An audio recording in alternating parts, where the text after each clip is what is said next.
Hello and welcome back to Utsunomiya, Japan. We are halfway through day one of this UOQT number 2. Kyle Montgomery, aka the voice of 3x3. That's at 3x3 the voice on Instagram. Shameless plug for myself and for my partner as well. Boz Rosendahl, aka the Mountain, at BAZZ50.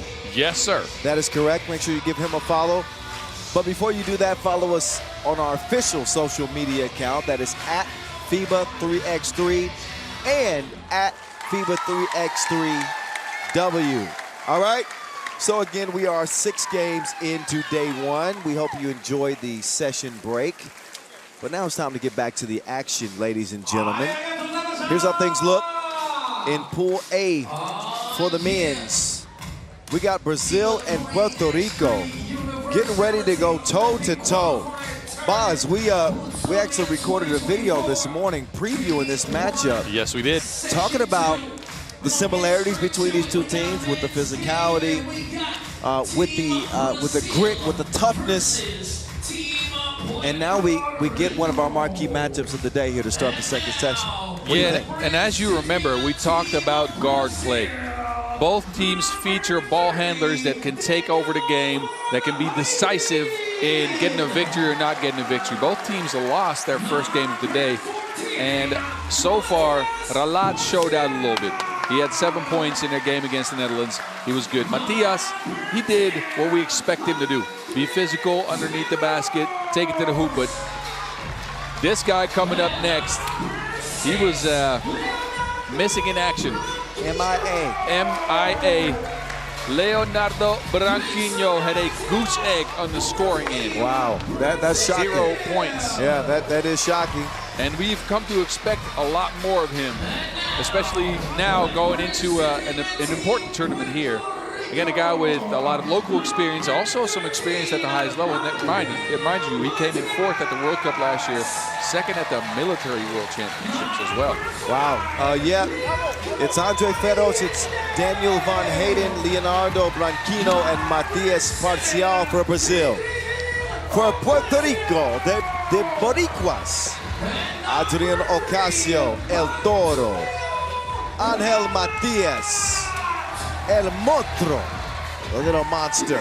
The Antonio Lado and Leandro Allende, LA. So Puerto Rico coming off a 16-21 loss to the Netherlands. Brazil coming off a 14-21 loss to Lithuania.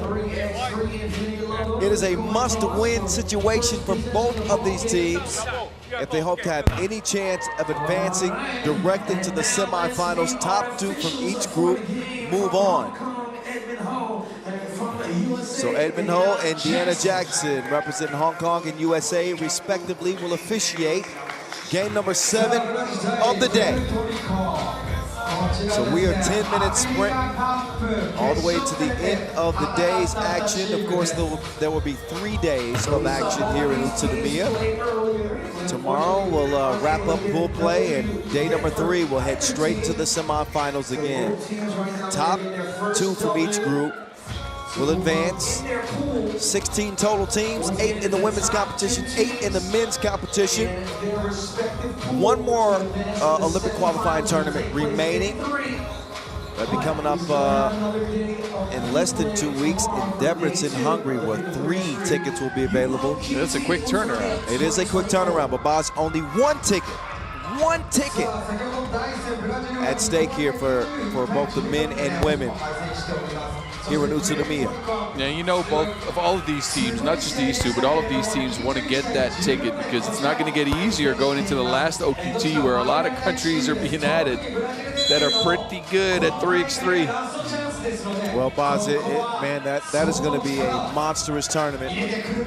For Puerto Rico, at least, if they don't get the ticket here, they will have an opportunity in Debrecen. For Brazil, this is their shot. Yeah, this is it. This is their shot. They got to get it done here, or they'll have to wait until the Los Angeles Olympics in 2028. You'll be like 45 or 50 by then, won't you? Me? What'd you say, 26? 28. Something like that. I'm just joking. I'm older than Boz. I'll be 45. Yeah? 44. You'll be 44. I'll be 42. Whoa, we're going to be old. Yes. Now we're still young, right? How are we going to get some dope references for at that time? We need some help. All right, here we go, y'all. Game 1 of session 2. Day 1 here in Utsunomiya. The voice in the mountain here with you. Ralat. Lotto on the baseline. Quick step. He converts. Ferocity is going to draw the foul for Brazil. Battled well with Lithuania in game number 1. But the Lithuanians able to extend the lead late and pull away from Brazil. For Puerto Rico, same story. Although the Netherlands win by 5, it was a close game throughout. We got a lane violation. So Puerto Rico stepped in there too early, so that'll give Andre Feroz another opportunity at the line. Feroz, catch that. So we are 1-1. Big thank you to our ball and apparel sponsor, Wilson. Our official timekeeper, Maurice Lacroix. We've had 2 Maurice Lacroix buzzer beaters so far.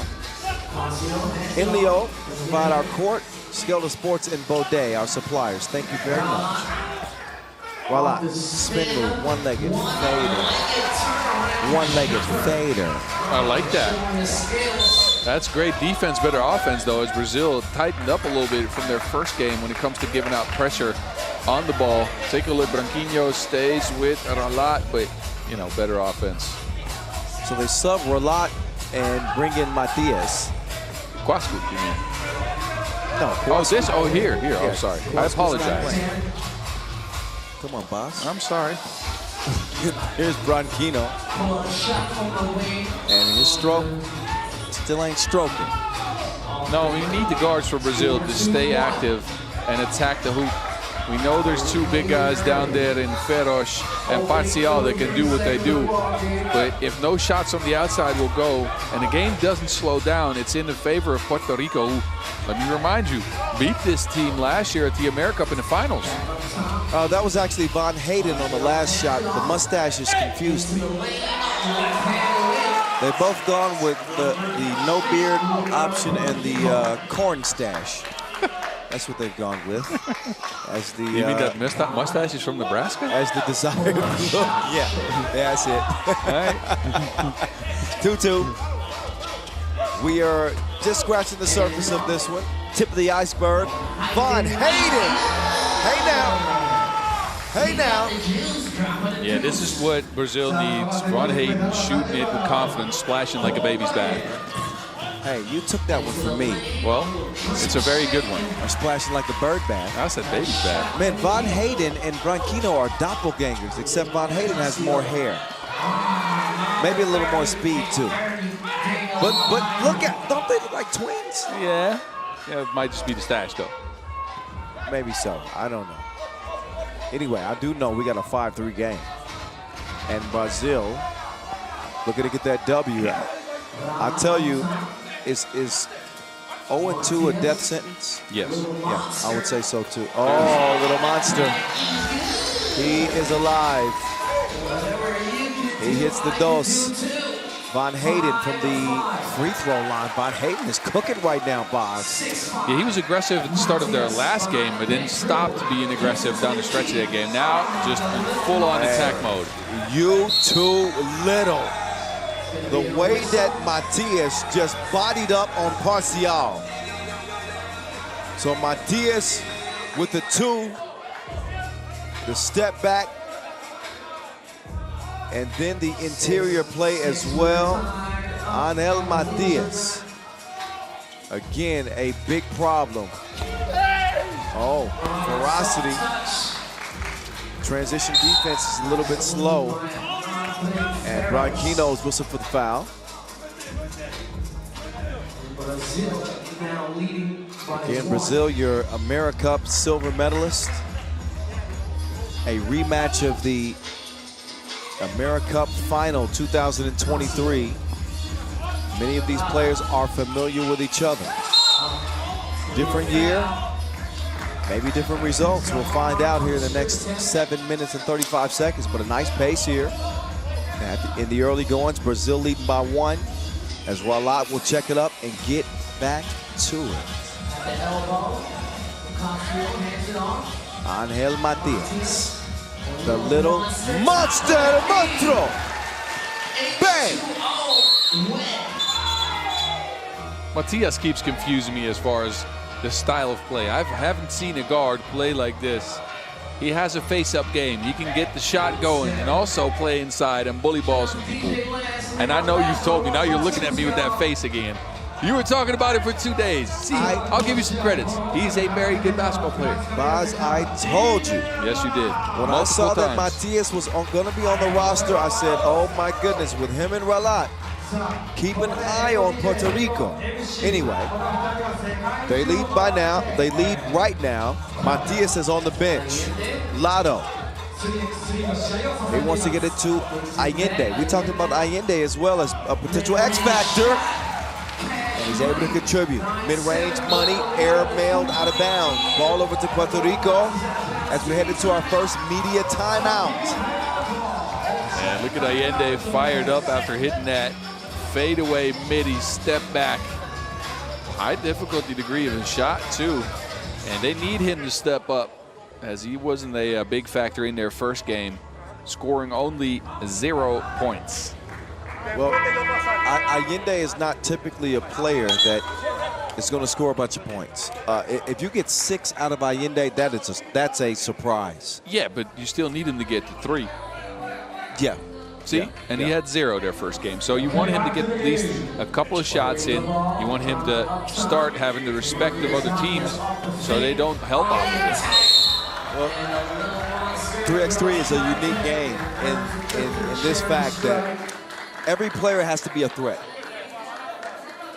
You don't want one player to be exploitable. It makes you vulnerable. So 1 through 4, they have to have that versatility. Meantime, with Puerto Rico leading by 1, Matias can add to that lead, not a problem. El Motro is able to get it to go. You got to come to Puerto Rico, by the way. I really want to. I've never been. Oh, the AmeriCup is there this year, huh? Yep. I'll be there. Go to Old San Juan. The cobblestone streets, Bob, beautiful. Get you a mofango. I have to start bringing out the puppy eyes and look at some people in a different way to start getting there. I'm hoping to make it out. I want to go to Sao Paulo as well. I haven't been to Rio either, so Brazil is on my list. I got to be honest. Oh, Ralat. Deep stroke. Oh, right back at you. Van Heiden is good too. 12-10 as each team trades deuces. Branquino, who hasn't made one yet, he wants to get it down to the post. Parcial. Nice move from the big fellow who scores it past Ocasio. Ocasio. Oh. And Motro. Nope. Foul. He just takes contact so well. It's getting a little testy. Settle down. Yeah, he took exception to Parcial swiping down. I don't think a lot happened there, to be honest with you. I got no problem with that foul. Nope. I got no issues. This is 3x3. But you know what they say about people from Puerto Rico? What's that? They get a little fiery every now and then. Isn't that the truth? Well, you've been there. You can tell. I haven't been, so I'm just taking a guess at this. I don't mind it. I like a little fire. Look, this I just got to figure out the Spanish word for fire. I know on fire, and fuego. And fuego, yeah. Maybe fuego is fire. I don't know. Peros, wait a minute. Yep. Oh, that's a good call. 3 in the key. That is the whistle. But here's the look at Parcial. Quick. I like the quick decision. Yeah, he's been on the block like he's playing Super Mario.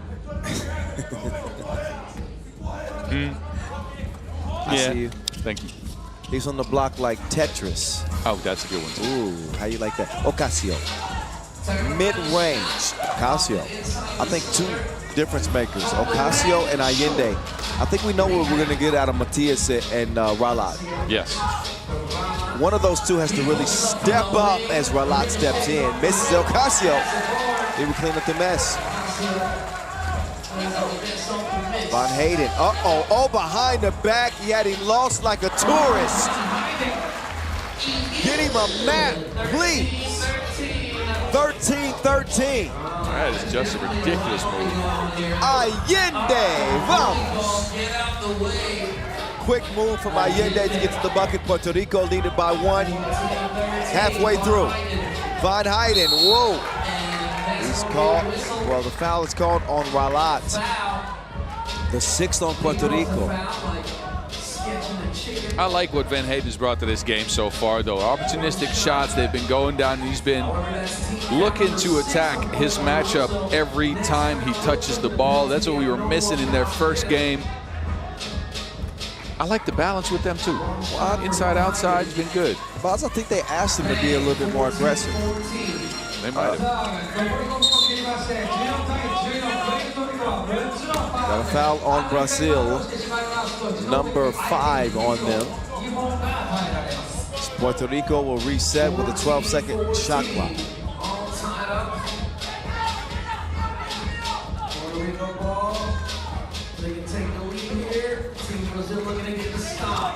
From the left elbow they start. Matias doing his dance. Matias down to the post office. Step back.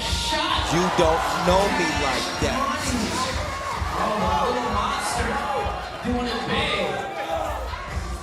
Oh, right back though. Marcial. All right. Here we go, Boz. It is crazy, man. Both of these teams are hosting a party on the block like they're Dave Chappelle. And they going at it like Tom and Jerry. Back and forth. Here we go. Yes, sir. I like this. Oh, Van Hayden. That's a good look right there. He missed it, but recovers. He beat Ralat to the rebound. 1-point contest, 16-15. Oh, Allende took a scenic route. Conmigo, por favor. I don't really That means speak. come with me, please. Okay. Ooh, don't worry about it. Oh. Well, that's a different sport. That pass must have been strong. It knocked Allende down. I like the misdirection, though. I liked how he turned twice to come back and try to give a handoff. And on the 3rd time, he actually denied the handoff, got a layup. Which team have we seen utilize that action? Well, plenty. They're not here, but Well, yeah. they just won the World Tour opener. I'll give you a hint. Yeah. All right. See, we've seen Team Miami do that time and time again. Or Team USA, we're talking about countries. Yes. Feroz will miss. We're dead even, ladies and gents. 16 apiece. Leandro Allende. Little more misdirection. The little monster, no, not the first time. Wait a minute. Oh, he doesn't get it in time. Look at Feroz. Hey, Brazil is pumped up right now. Oh. Look at ferocity. Yes. Taunting a little bit. I like it. I don't know if that's taunting. But he's getting so hyped up that, These are warriors at battle right now. yeah, the decibels went up a little bit. They start screaming. You're right. I wouldn't be beating my chest with almost 4 minutes to play. Not yet. Well, maybe your team needs it. I'd say the chest beating for when the clock strikes 0 and I'm in front. 3:34 exactly. Pool A action from Utsunomiya. The voice. That's me. The mountain. That's me. That's him. This is Brazil. On the attack, Branquinho, can he finally get a 2? Nope. He is offline. He has no reception at the moment. Ralat now, gotta like the, oh, I don't know. Whoa, I don't know nothing. Except that man good. Lotto, dinero, money. I thought Ralat probably should have drove there, Boz. I thought that was his advantage, but again, That was a very high degree difficulty shot. He knocked it down. There's nothing you can say when a player hits a shot like that, right? It feels like it's a bad shot going up, and then once it goes down, there's nothing you can say. Ralat has that killer instinct, man. Oh, Van Heiden. Van Heiden's getting to it. Can Ocasio? Nope, nothing he can do. Nothing he can do. Parcial, too big, too strong. Brazil get within one. Allende turns the corner. Allende?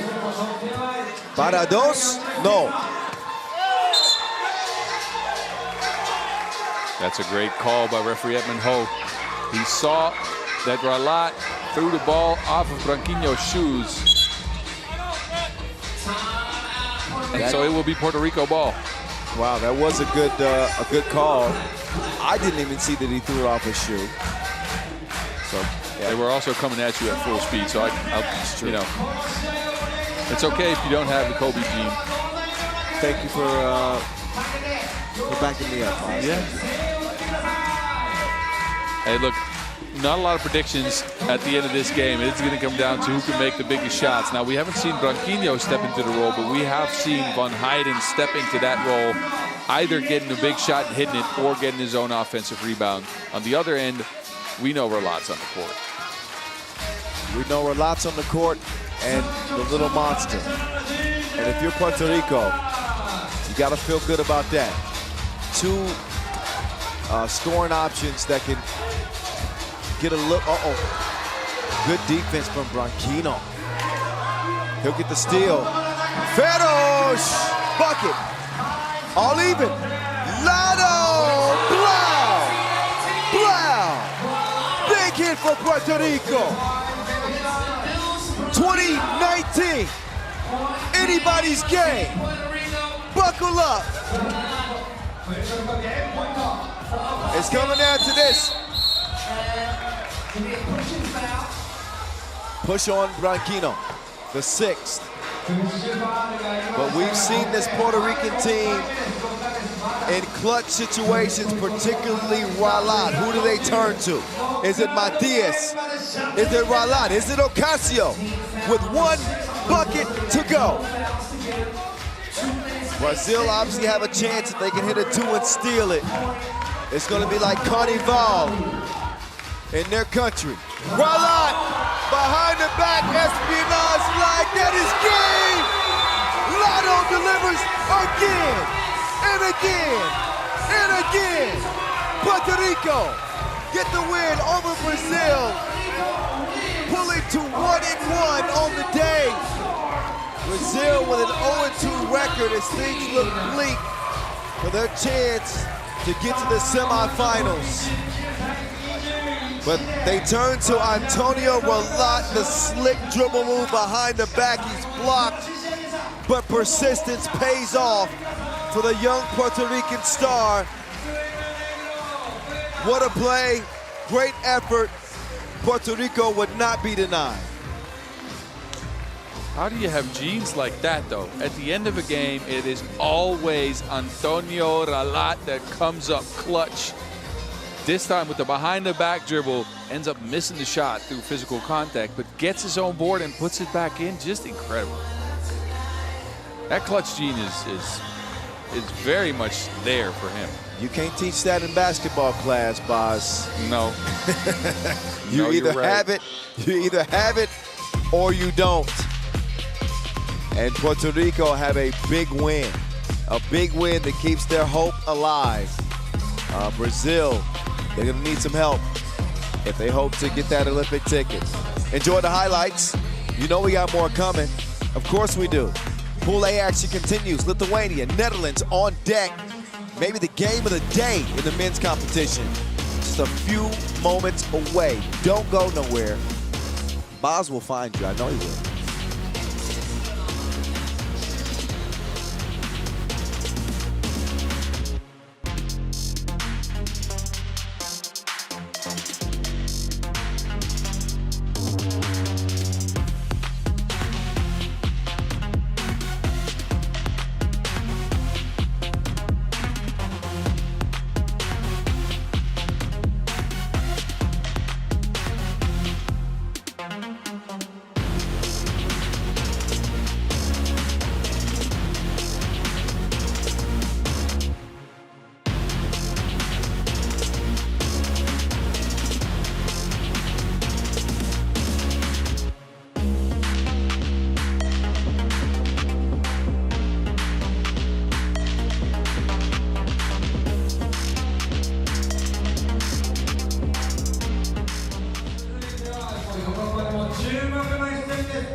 All right, so Lithuania is back in action.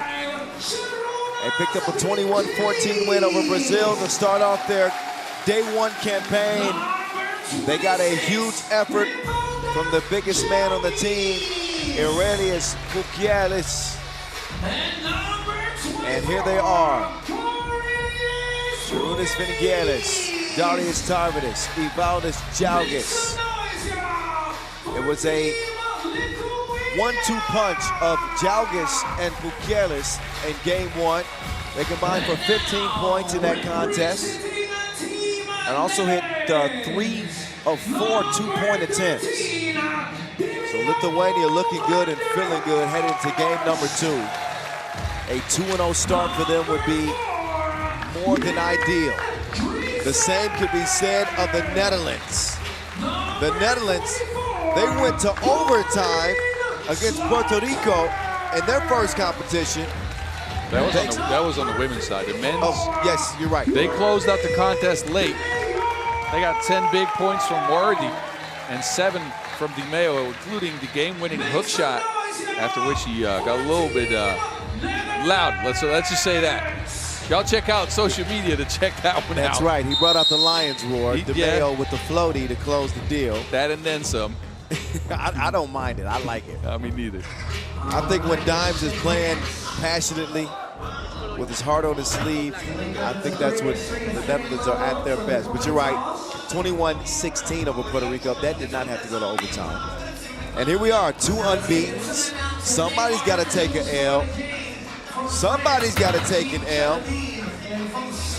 This is one of our featured matchups of the day. We talked a lot about Netherlands and Lithuania, actually. And I guess I can bring some of our personal conversations to the broadcast. Yeah, you go ahead. Do that? All right, so to be honest, we both talked about the identities of both of these teams. And when they play their A game, both of these teams can beat anybody. Lithuania is certainly built. And when they play their A game, they are top. The same can be said of the Netherlands, who finished second on the Pro Tour last year.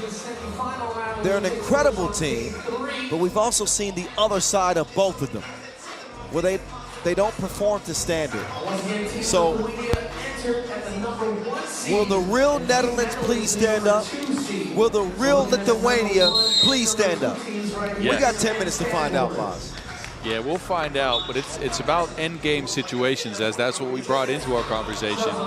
Often they start out games right, with the exception here and there, obviously. They start out games all right, but then at the end of the game, when the pressure is the highest, who will step up for these teams and hit the most important shots? Can they follow their game plan? Can they be physical?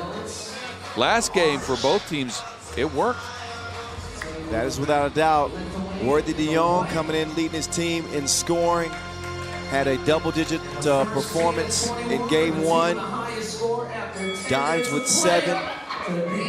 Here we go. It is going to be the Orange Lions rock to start things off. Here comes de Jong. Worthy, step back. He wanted some space. Could not stroke the 2. Drisano on the offensive glass. Back to Worthy, trying to utilize the screen with Van der Horst. Worthy, dribble drive, step back. He's got the green light, but not a green release as of yet.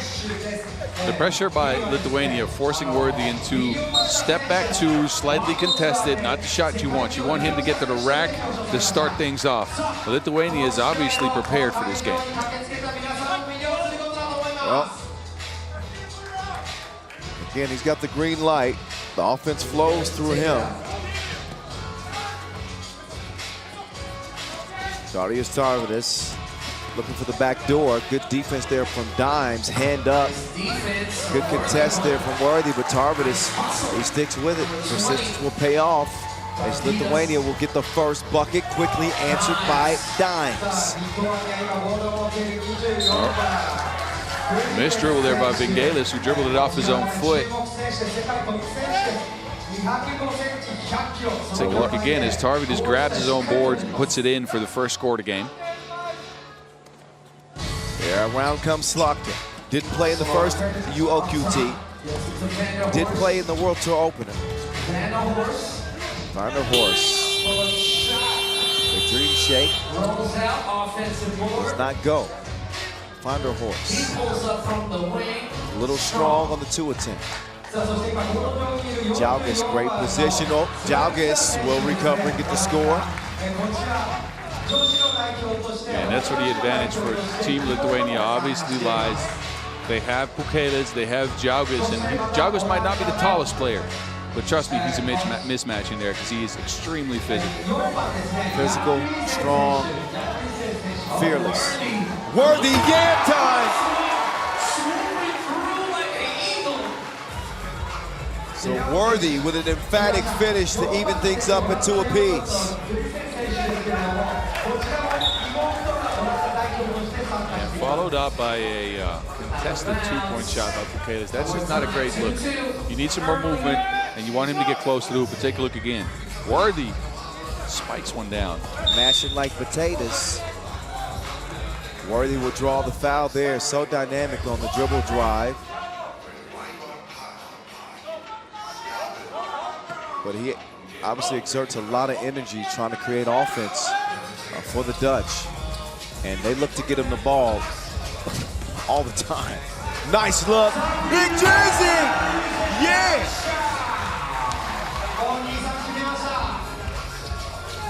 3-2. There's Pukelis. Oh, such a sweet stroke. Pukelis with his 3rd 2-pointer made here, day 1. I'm just curious how he was by himself, all alone at the top of the arc. The Dutch probably had a miscommunication on defense there. As we take a look back at Jan Driessen, this is usually one of those Carmelo Anthony dunks where he just throws it down. Actually, Pukelis 3 of 3 from long range. Worthy! Man, he's touching more iron than the PGA Tour. 4. All right. I see it. All right. Worthy with another 2-handed smash. 4-4. Tarvidas, he can get up too. Maybe not quite as spectacular, but still nice. Oh, Worthy giving out lessons. You gonna learn today. Everybody's out here dunking. Somebody grab some donuts. Oh, Jalgis with the bucket. 6'5". Dimes. Oh. That was right off of Jalgis' face, I think. Let's see if, well, here's the Tarvidas yam. Jalgis with the score on the inside. It'll be Lithuania ball. The Lithuanian with Dimes defending. Evo Knievel. What a pass! How did he get that inside? Pukelis, bully ball on Dimes. Jalgis is so disruptive, man. He is sneaky athletic. I saw him dunk in warm-ups, and he surprised me a little bit with how high he got up. But he's got his hands through that athleticism on so many deflections, so many loose balls. Just now on that clear, he just tapped it out of bounds. Jumped higher. Again, maybe he doesn't get enough credit. But Jalgis is a ball player. There's a reason why he has a spot on this team as they try to qualify for the Olympics. And there's a reason why Worthy is the most exciting player in 3x3 right now. Couple of dunks for height Worthy. Oh, he can do that too. Wet ball from the logo, 7-7.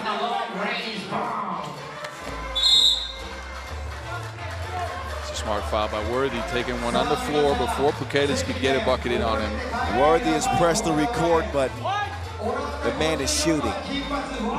Get it? Record button.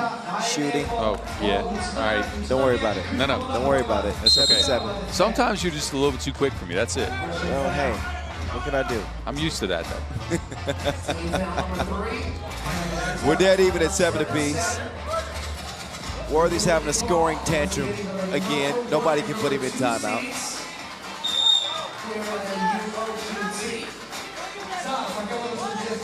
But dead even.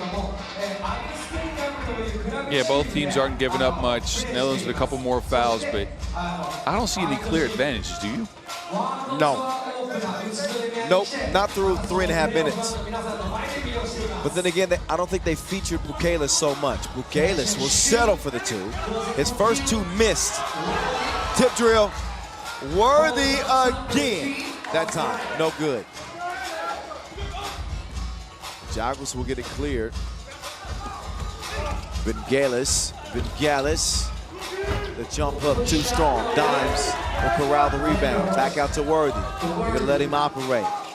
Chef Worthy, what's he got cooking? He will draw the foul. It was in the process of the shot. One shot.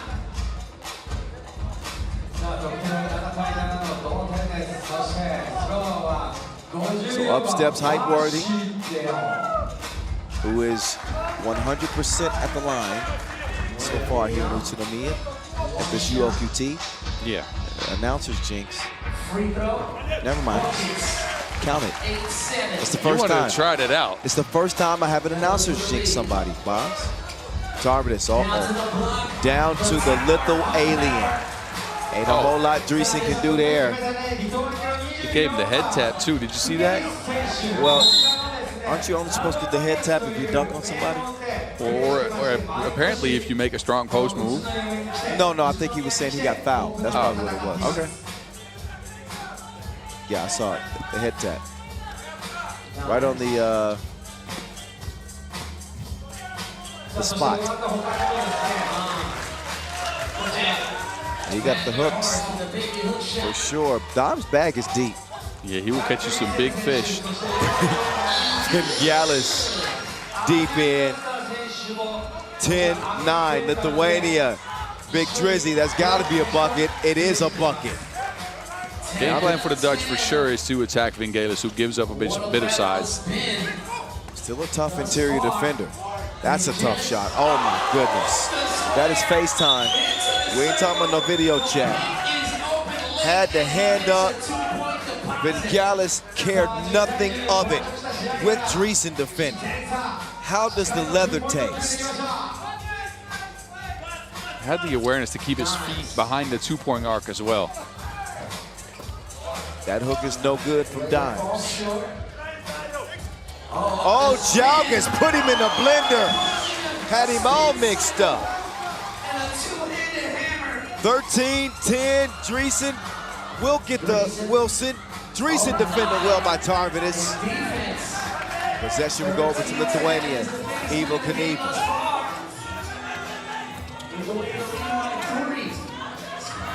Oh, what a find. Beautiful action. Drop coverage on both screens, and the second one was too tough to guard for the Dutch. Lithuania being patient enough to get layups out of that. Slaughter's been a little quiet in this one. Worthy will check in. Dreesen will get a rest. Slaughter starts the possession for the Orange Lions.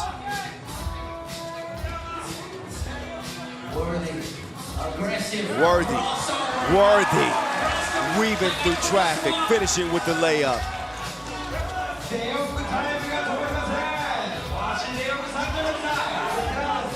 Good contest as well. Dimes has it cleared. Slaughter working the 2-man game with Vanderhorst. They get it to Worthy. Hype. The hype is real. He'll miss it. Quick hands. I'm not sure how Worthy is contending that should be his ball. He's not out of bounds, but I don't know. He keeps trying it, though. Who's going to help Worthy, though? That's the big question right now, because he is giving it everything he has. He's on the offensive glass. He's getting buckets underneath. He's hitting shots from the outside, but just not a lot of help. I mean, I think Jan Dreesen has done what he's supposed to do so far, but Arvin hasn't been seen so far in today's tournament, pretty much. Well, that's what you kind of worry about if you're a fan of the Netherlands. You know, Worthy, because of his skill set, is probably going to dominate the ball, but deservedly so, because who can guard him, right? But it comes to a point to where the weight on his shoulders becomes maybe too much, and they got to get some help. Vanderhorst is that guy. He can contribute, as he did in game 1. Doesn't contribute on that possession. Oh, Worthy snuck that one out. He didn't clear it though. Here comes Height. Here comes Dimes to the left. Wait a minute, offensive foul. I don't know about that call.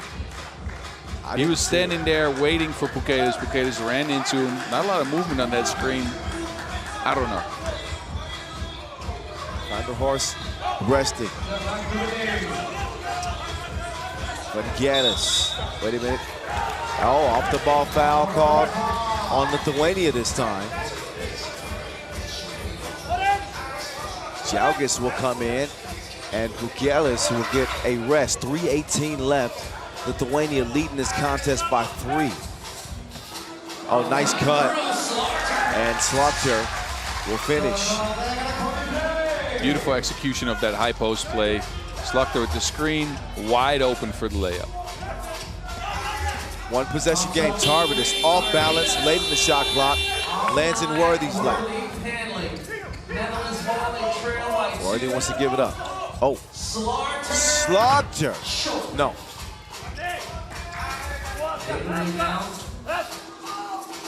.245.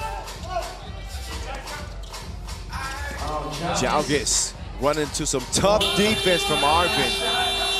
So Arvin put him in handcuffs. Dreesen got to make this count, and he does. So Dreesen contributed on the offensive end and gets the Netherlands within 1. Foul called on the Netherlands. But anytime they get that mismatch, Boz. Yeah, they're looking for Vangelis. I said so before. They're hunting that matchup. He's the shortest player out there. Sitting down again, too. So they are keeping him on the bench.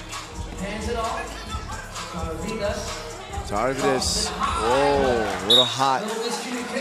Too much on that pass. Wasted possession for Lithuania, with Netherlands making a charge here with 2:14 to go. 2 undefeated teams. 2-0 record puts you in a great spot to get to the semifinals. Thought it might come down between these 2 teams in the group. Dreesen decides to take it himself. He will elevate over Vangelis. No score, but Dimes is there. Rebound, bucket. 14 apiece. Stop biting your nails, boss. I'm not. I'm impartial, as you know. Oh, wait. Not a whole lot Worthy could do there against the Lithuanian. Double foul underneath. I think that's 7 apiece, both teams. No free throws because it's double foul.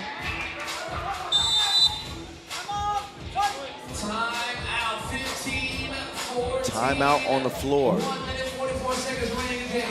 There's not much you can say about this game as far as predictions go. Again, we are at the stage of the game where the biggest shot is going to count.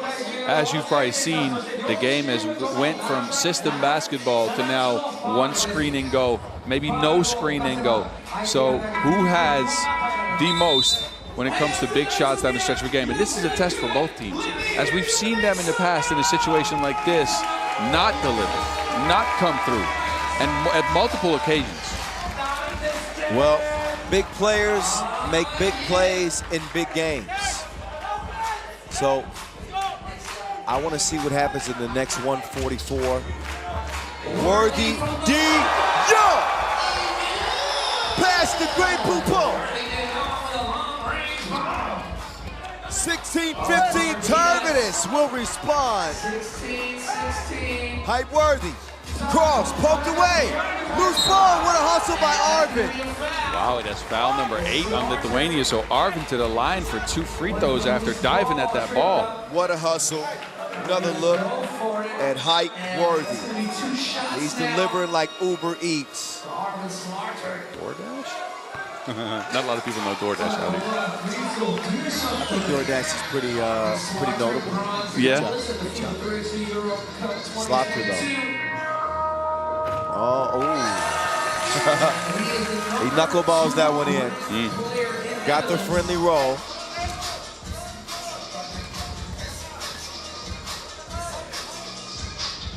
And the second one's no good. Who touched that last? White ball. Official Vescovic says white ball, and that's what it's going to be.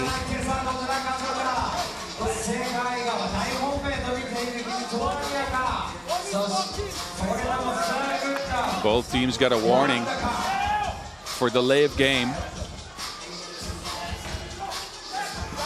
Jalgis to Vangelis. He's got 4 to shoot. Vangelis with the stop and go. He's got Dreesen all over him. He'll miss it. Battle for the rebound. Vangelis can't track it down. Both teams are laying it all on the line when it comes to hustle, chasing after every loose ball, getting their hands on at least a part of the offensive rebound. I don't know what else to call that. It's another one of these games today where you just get sweaty palms. Or is it just me? No, it's me too.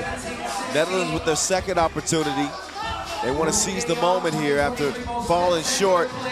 De Jong to Vanderhorst. That touch was soft as velvet.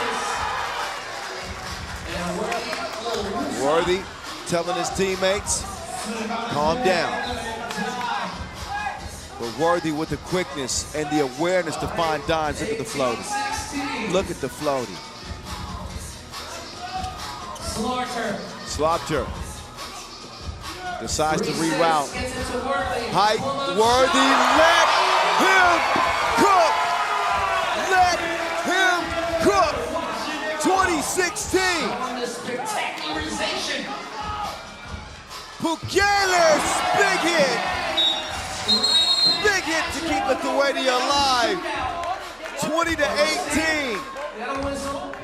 It's a shootout like a Western. Pukelis taking advantage of a good look at the rim, and the big fella with one flick of the wrist makes this a one-possession game. It's high noon at the light box out here in Utsunomiya, and you said big players make big shots. Both Worthy and Pukelis coming through when their team needs them most, but now the Netherlands have the game in their hands. Well, you saw the scoring leaders. Worthy's top. He's in double digits again. You can count on that like the sun rising. We are in the land of the rising sun. Listen, I don't want to take you too deep, but you get what I'm saying. Height, Worthy. They need one. Dimes has been that guy. Drops it off. Worthy off the window. No. 20 seconds to go. Lithuania need 2 to tie. Here comes Evil Knievel. Whoa, it's stolen. The thievery, the delivery, the win! The Orange Lions, 2-0, 21-18 over Lithuania. Worthy standing on business and licking his fingers at the end. I guess barbecue chicken. Barbecue chicken. When Netherlands plays like this, all team defense, and Worthy come over to the foot. And DeMeo said what he said.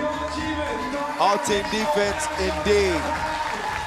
An impressive win for the Netherlands over Lithuania in a game we had circled, Boz. It was as good as advertised. Again, both teams started out with their game plan, but with 2 minutes to go, that just went out the window. Big players had to make big shots, and none bigger than Worthy, but he actually got the defensive stop that they needed the most. That's why he said team all defense. This is what I'm saying. The man, he might have heard us talk about his defense. He's got a hand in everything, man. Credit Netherlands, man. What a win for them. They are 2-0. They are feeling very, very confident heading into day 2's action, as they have 1 game remaining, and I believe that is going to be against Brazil. So 1 more to go for the Netherlands. They get the W. Coming up next, we'll see France for the first time against Egypt, as we will get into Pool B action for the men's. That game coming your way in just a few minutes. So buckle up, y'all. We got 4 games remaining on the slate. Stick and stay. France, Egypt on deck from Utsunomiya.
get things started with Pool B on the men's side. France, Mongolia, Japan, and Egypt are going to be playing some games to determine who comes out of this Pool B. And it's France and Egypt stepping up to the plate first. Take a look again at the crowd here in the light box in beautiful Utsunomiya. They've treated us well. It's France who's going to come out first. They got a couple of new faces on the squad, but that doesn't make them any less dangerous. Nobody more new than Lahao Konate. He doesn't have a lot of 3x3 experience, but he is a veteran in the French Pro A 5-on-5 basketball league. He's joined by Hugo Suhard, so hard as Kyle calls him, Alex Villalare, and Jules Rambo, the big guy underneath the boards there, your third seed coming in here after a 4th place at the Europe Cup last year and an unfortunate 8th place at the World Cup. But don't get things twisted. This is a very, very dangerous Team France right here with a lot of talent. But they're going to have to face maybe an unknown for some people. It's Team Egypt. And they are going to come out with Ahmed Yasser Ahmed, Rabi Rehan, Rami Abdallah, number 77, Ibrahim Hesham. And last but not least, it's Mohamed El Mansi. These are your fearsome foursome. They won the Africa Cup last year, runners-up 2 years ago. And they are going to be taking on your Team France right here. And we'll see what they can bring. We know they play a hard-nosed game. They go one-on-one. They have bigger players, so they tend to go inside a lot. If they can hit some shots from the outside, they might have a shot here. And we've seen every game so far as being close. These are your referees, Andrada Ashender and Marcos Mikalidis. And Kyle has returned to us. Hey, I never went anywhere. I was just listening to you. Oh, okay, thank you. All right, What'd you think? What'd you think? Did I do a good job? You did a great job, Boz. All right, I try, man. I'm more interested in to see who does a great job in this game. Egypt, your reigning Africa Cup champs, against Team France, who look a little different than what some might have expected here at this UOQT, with Alex Villalare, Hugo Suhard, Jules Rambo, and Lahao Konate. And is their squad in Egypt with Ahmed Rehan, Ibrahim Hesham, the exciting young Egyptian, played pretty well at the first UOQT. Mohamed El Mansi and Rami Abdallah. They make you holla. So here we go. In Pool B action in the men's competition. Man, we having some fun here day one. We having some fun here day one. Don't lie, you know you like it. You know you like it. 10 minutes on the game clock. We're 10 minutes sprinting to victory. Egypt will start with a deep 2 attempt that is cleaned up on the inside without a problem. Rami Abdallah. Suhard, no good that time. Rambo, no good. Rambo, Villalare, Suhard. World Tour winners in 2023. Konate, the new add to this French team. He's on the bench right now. Hugo, Suhard. Off the back iron, nice pace, quick ball movement. Villalare setting up on the right wing. He's a stone cold shooter. He can also drive. He's able to draw the foul for the 3-seeded French. Villalare, who was a part of the bronze medal team at the World Cup 2022, represents Team Paris on the World Tour. Of course, the French women directly qualified to the Olympics. So the men are obviously trying to join them.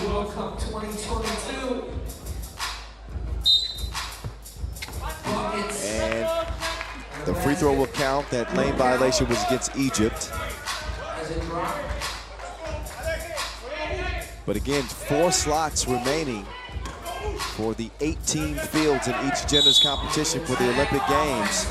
1 more will be decided here, and the final 3 will be decided in less than 2 weeks in Debrecen, Hungary, at the final Olympic qualifying tournament. We are a minute in to this Pool B contest, and a 1-1 game is what we have. Rambo will set the screen. Konate is in. Konate, he gets to the rim, no good. Rambo will draw the foul.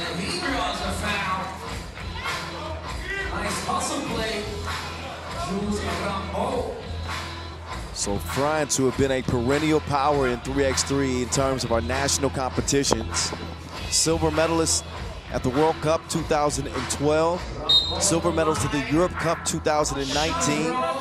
Go back to the Europe Cup last season. They ended up losing in the bronze medal game, but trying desperately to get to Paris. It would mean a great deal for them to represent in the Olympic Games in their own backyard. Trust and believe it. Good defense inside from Konate. He is athletic. Pierre runs into traffic. Konate will get a good look. He will miss fire. No good.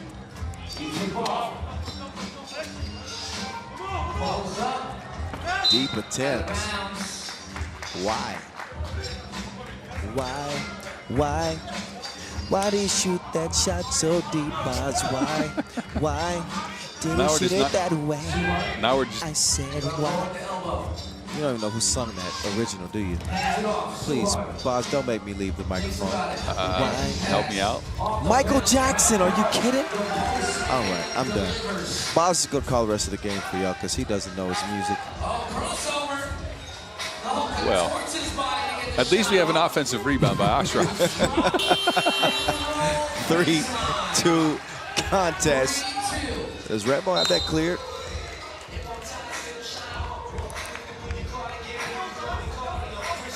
So, Egypt, reigning Africa Cup champions, 2-time Africa Cup champions altogether.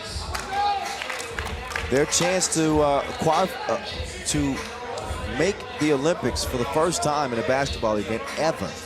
Ever? Yeah, ever. I know where that's from.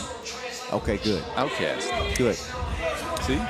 They did compete in the first UOQT, by the way. Finished 6th in Hong Kong last month. Oh my goodness. Was that Abdallah?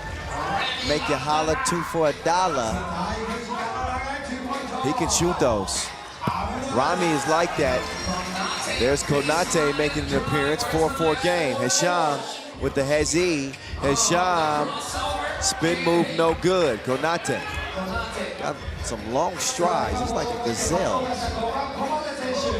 Rambo will drive. Rambo elevates. No good. Good interior defense here from Egypt. We've been telling people not to sleep on, right? Yeah, Egypt's, again, an unproven maybe at this level. And that's, I'll say that lightly because, again, they won the Africa Cup. But these are teams that they haven't seen a lot of. I know they go try to play downhill with you. They go to the hoop and they take opportunistic twos. It's a lot of one-on-one, though. And let's see if they can keep up with France that has a system in place, but that also has some players that haven't played much together. And Konate is only his 3rd 3x3 tournament ever, and Suhard is used to a different set of players on the French squad as he was in the Europe Cup last year with 3 other guys. That's the question. How quickly can this French team mesh together? Konate, oh, look at that release. That was Carmelo Anthony-esque. Just kind of flicks it up there. I like that. 6'4". Hisham, uh-oh, he's in trouble. Yeah, read into traffic, forced up a bad shot. Konate. Hezi, in and out. Down to the post office. Drop step game. No, sir, not that time. 6'4", to stay. Baseline drive, that's poked away. Pierre, tough defender. Pierre, who struggled through some ankle injuries in 2023. He is back, rebuilt. He's been in the lab, I can tell. He's been taking his muscle milk, Boz. He's out here looking like Yeah, man. And Villarreal has been hit in the game for such a long time already. I remember first playing against him in 2016. Wow. That's how long ago. He came to The Hague, to the Challenger, with his team Bordeaux. Way back when. Way back when. Well, officially he's got 17 international caps, spread out over a span of almost a decade. So Villarreal brings that experience to this French team. Got great size in Rambo, rim protection, Suhard. Great shooter. Konate is a question mark. We haven't seen him play much 3x3. Oh, so hard. That's why they brought him. That's why they brought him. Sorry for interrupting. That's all right. But he is such a weapon offensively. Again, in that Europe Cup last year, led the team in player value and points per game. He might give up a little bit on defense, just a tad bit, but he is a weapon on the offensive end. Well, as long as you can make up for it. Uh-oh. Suhard going too hard defensively, as he will get whistled for the foul. It's the third on France. 6:28 left, 2-point game. Ashraf will do the honors of opening the possession for the Egyptians. North Africa stand up. You know, I had an incredible time when I went to the Africa Cup in 2022.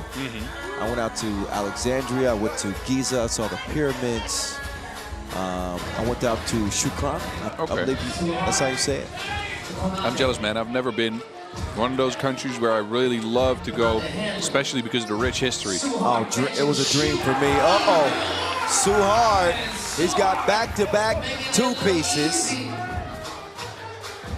Oh, Sean, man. Rambo wasn't buying none of those moves. France have obviously scouted Hesham, who's good at faking and then trying to get underneath you for a finish or some free throws, but good patience by Rambo there. 10-4 start for France, and a travel is called. So France have not even read Egypt their rights, but they got him in custody at the moment. They are locked down. France doing it on both ends of the floor. They lead it by 6 as they get back to their offensive attack. Suhard will give it up to Villarreal. Villarreal steps back, never mind. Came up short. Oh, Hesham hit him with the jab step. Wait a minute. Villarreal will get called for the pushing foul. It's the 4th on France. France leading 10-4.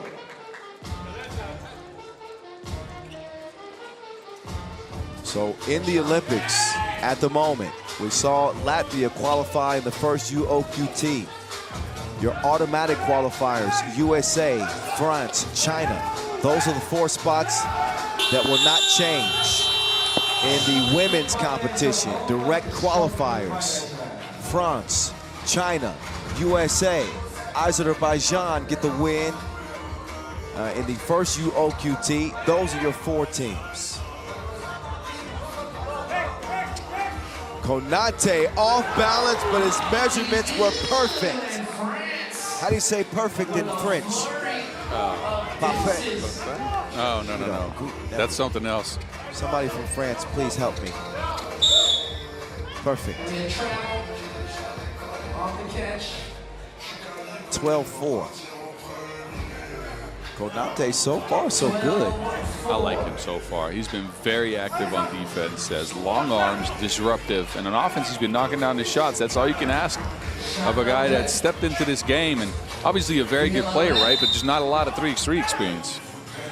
Well, there is a lot of 3x3 experience surrounding him, so that it kind of allows him to kind of play freely. Whatever your skill set is, go to work. And again, he's delivered. Yeah, he's packed a lunch pail.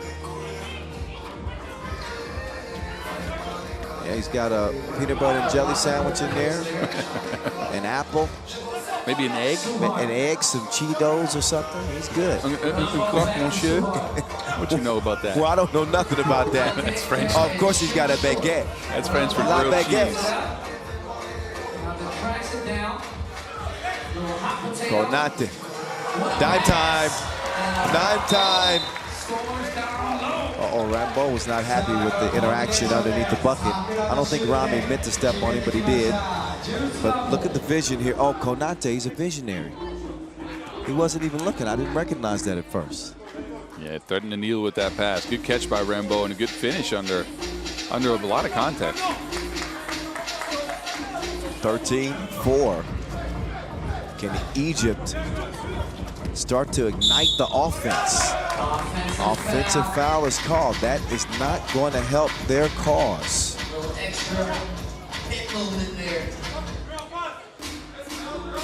Now, at the first UOQT, Egypt only averaged 15 points a game, boss.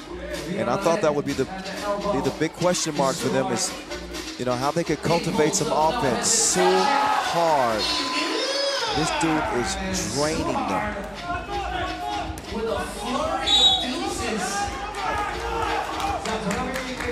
Man, Hugo Suhard. I'ma say he goes so hard. Long ball. Get it out the bottom of the net, please. Merci beaucoup. There you go. How much French do you know? Very little. Okay. Well, it's a very difficult language for a lazy-tongued American like myself. Well, you didn't have to go that far, but well, yeah. We do have lazy tongues. It's too much of this. The back of the throat, I can't do it. Sorry. Well, France are firing on all cylinders like a new Peugeot. Oh, I know what a Peugeot is. I had one. My dad had one when we were young. That's a car, right? That's a car. You're right. Ah, voilà. Oui. Fiarare on the way. Nope.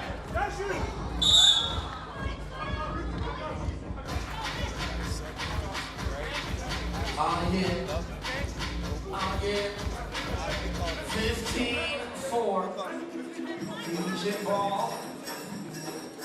We got a 15-4 game, Baza. Yeah, we're not getting to the time limit in this one, I think. France, again, firing on all cylinders. Everything's working. They got the shot going, and Egypt just looked a little bit outmatched in this one. Well, Egypt aren't showing much teeth in this one. Rami off the rim. Back iron, no good. 3:36 to go in a game that has been all French. France ball.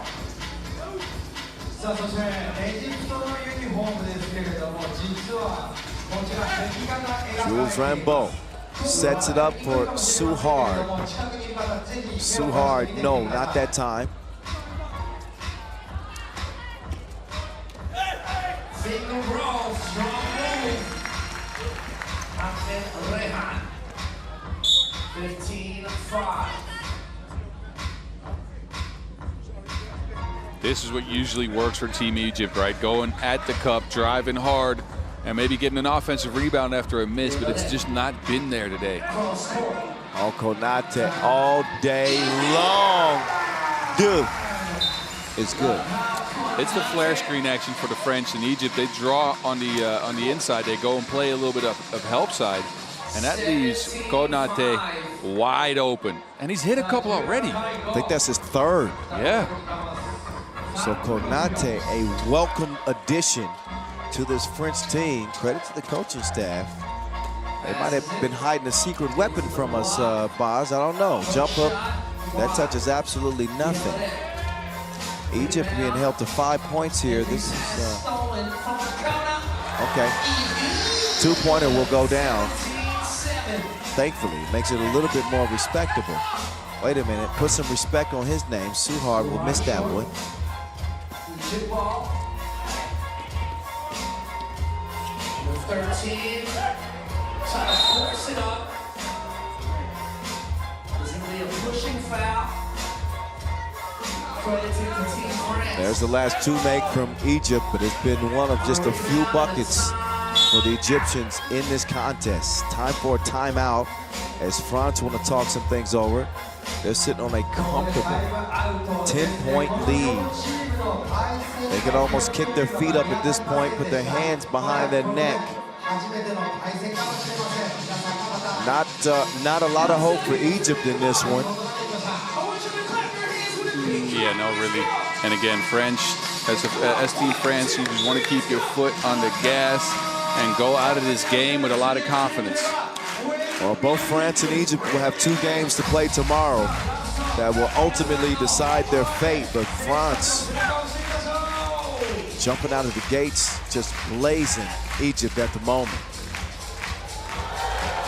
But Egypt, again, not going away without a fight. I'm seeing some good play from Ahmed Rahan, the 21-year-old right now. Not seeing a whole lot from anybody else. Viadare, he's driving like a valet. Looks like they got the keys to success. France, that is, 18-8.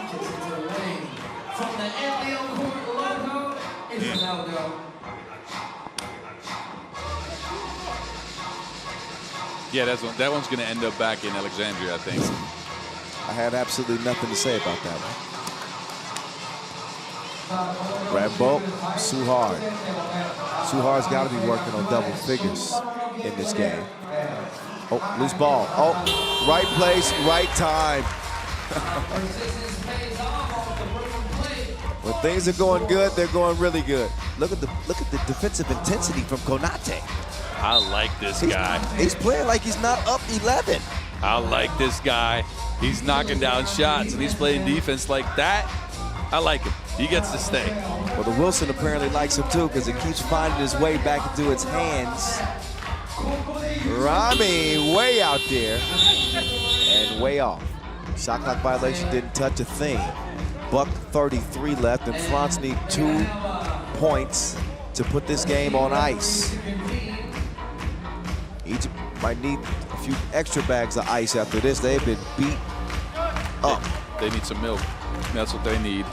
Look, again, I think their style doesn't really match France very well. They go at the basket, play one-on-one, and France has athletic enough players to play defense on them. But they have to regroup, because this is a pretty big loss. And you got to get back from that and make sure you don't, come out flat the second game, because every loss counts. Ça va, Vincent Royer?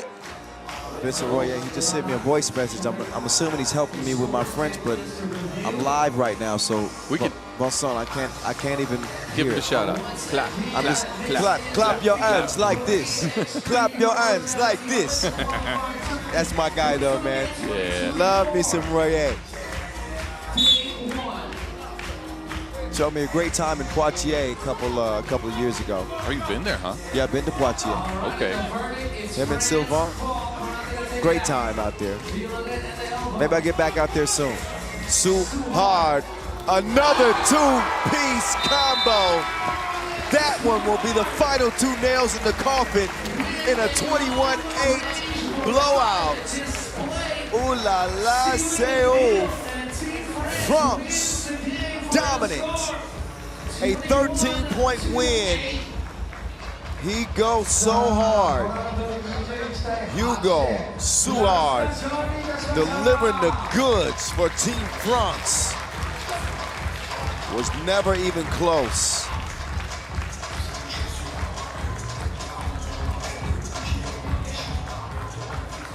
So that's the way that France certainly want to start things off.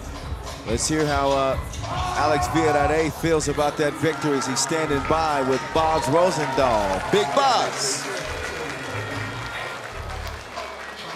Alex, first victory in the books. Congratulations. You guys came out on fire. Talk about what worked out there to get this victory against Team Egypt. Yeah, we try to do to play like we do. Play 3x3. Don't want to play 1-1 like they play a lot. And when Hugo was hot like this, is crazy. Team France came into this tournament with a team that has at least one new and very unfamiliar face in Konate. Talk about his contributions out there, because he played a very good game. Yeah, he's a great player. He's first division player in France. So he's good offensive and defensive player, very athletic. And so it's just not well add for us. And now he's great. He had some collective 3x3 game, and so it's very great to play with him. All right, man. Well, congratulations. Good job. Back to you, Kyle.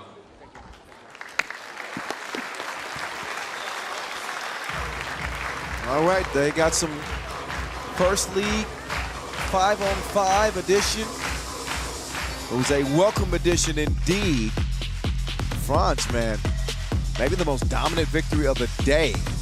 21-8, and it didn't even seem that close. I'm gonna keep it a buck with you.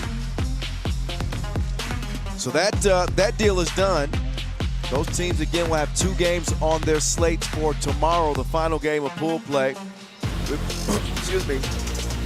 We'll see Mongolia and Japan in the men's competition coming up next. That's Pool B action, followed by 2 more women's Pool A games to close the day. So 3 more on the slate.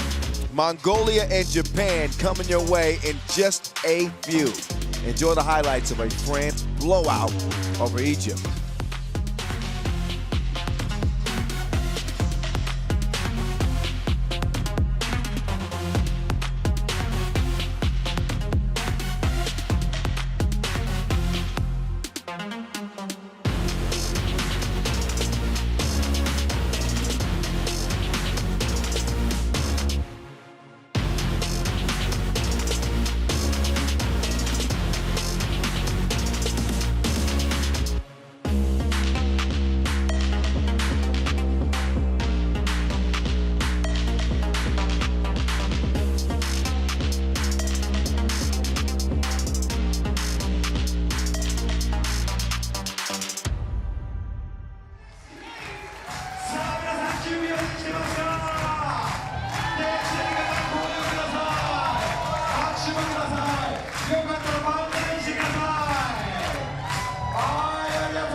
All right, as promised, we got more 3x3, don't we, boss?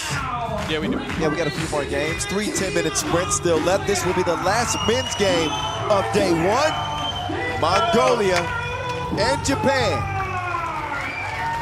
So Mongolia, who was able to take a bronze medal at the Asia Cup this year, they are 2-time Asia Cup champions, just so you know. For Japan, it was a 7th place finish at the Asia Cup. And here they are again in their own backyard, trying to qualify for the Olympic Games. Mongolia out first, a little bit different squad. They got Ingba Atar, Anol Batar, with the horseman, Dulgon Ingbat, the bull, Delganyam Damasambu, and the archer, Anand Aryambo. I don't know if you knew this or not, but 3x3 is the most popular sport in Mongolia now. Did you know that? I think it's the only team sport that they perform well in. I'm not sure, I could be mistaken here, but this is what I heard in the past. Man, you ain't gonna be able to show up in Mongolia saying stuff like that. Well, I mean, they are very good at 3x3. I'll give them some compliments. Maybe I can get back in the country. That is true. The women's You're team. going there for the first time this year. I am, and I'm looking forward to it. I will be in Ulaanbaatar. I think that's in the next month or so. Month and a half, maybe, I don't know. Long schedule this year. We'll see if we have another competitive game with Tomoya Ochiai, the Worm, Thomas Early Kennedy, Ryuto Yasuoka, and Kijiro Mitani representing Team Japan. So they'll get a moment to get warmed up. In the first OQT, Mongolia averaged a pedestrian 14.7 points per game. Did not shoot well from beyond the arc either. Maybe the archer can help turn things around. Ingbat and Dabasambu got a warm-up, so to speak, playing in the World Tour opener. They were unable to advance beyond the quarterfinals. But there's the bull, ready to go as always. For Team Mongolia. Japan, the 3rd-ranked team in Asia, won a bronze medal at the Asia Cup, but that was back in 2018. Did reach the quarterfinals of the Tokyo Olympics, the women's team. I believe the men's team made the quarterfinals as well in the Olympics. Mm-hmm. You just saying, you don't. I was double doing some checking. Don't worry research about on the side. You go ahead and check that. This is all you. They did. That's absolutely right. I knew that. No, that was correct. There you go. Come on, Boz on the voice. All right, here we go. Let's get back to it. I know you listening, CC. See you soon. 9:50. We're 10 seconds in. Why don't we have 10 points by now, Boz? What the heck is going on? Really? Oh, you're right. I took it too far with that one. I'm sorry. No, it's okay. Look, let's see if Mongolia can get the inside-outside game going, because that's their chance at a victory here. They got to get the bull and the archer lined up. High glass finish. Gavasandu will miss it short range. Thomas Kennedy up top. Nice move. Scoop-de-doop. Scoop-de-doop. Kijiro Mitani makes it 2-1. That one thrown away. Our two officials in this one, by the way. Marek Marashevsky and Gan Kim. To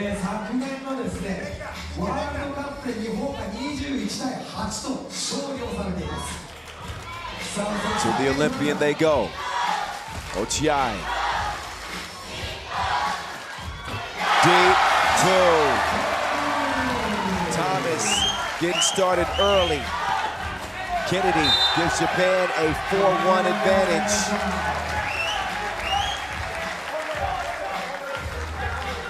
So Yasuoka also memorably a part of Japan's run at the Tokyo Olympics. He and Ochiai, the only two on this team that share that distinction. So they bring that Olympic expertise, I guess you could say. Thomas Kennedy, that is a misfire. Novatar over to the horseman. He's galloping towards the rim, runs into trouble, count that. He scores it over the worm. Just a tough and hard-nosed drive, something we've come to expect from Doguneng, but good to see he's back healthy, huh? Yep, former Asia Cup MVP. Got a couple of gold medals under his belt, one of the best players, obviously, for Mongolia, as he gets that one to go. A 4-3 contest. Pool B action coming at you from here in Utsunomiya, Japan. Playing indoors because, you know, the weather here in Japan this time of year is a little bit unpredictable. Yeah, the forecast said rain. Now, I know when we walked out there today, it was sunny. But yeah, it was a beautiful day. You never know, because we did walk around Tokyo earlier this week, and it felt like the Netherlands. Man, we got drenched. But we picked up some nice items, I'd say. Yes. You were wearing shorts for the entire day. Kennedy, wait. Oh, he's big boying, dropping it off. That is easy work. Aribo. Oh my goodness, he brought the Euro step to Asia. You see that hop step? He stepped across the entire Gobi Desert. Thomas Kennedy. TK trying to give Mongolia a TKO. We still got over 8 minutes to play, but we got a chance to catch up with Thomas earlier this week. And he felt pretty confident about this Japanese team. Felt like people might be sleeping on him. Yeah. Yeah, he was pretty confident out there.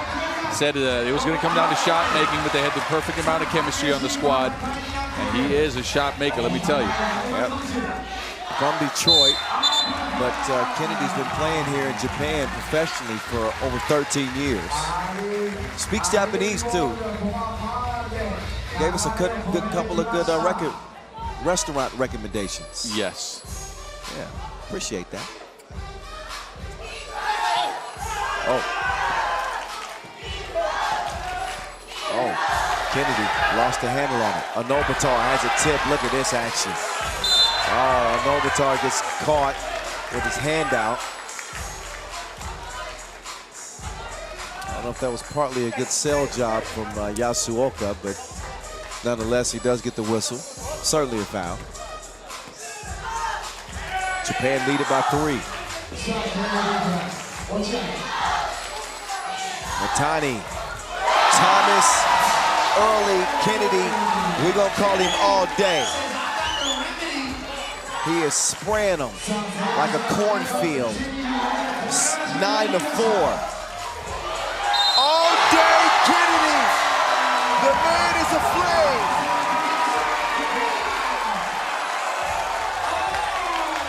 Wow. Thomas, all day, Kennedy. I don't know who shot Kennedy, but I know he's shooting people out here. I know if he had hair, it'd be turning yellow right now.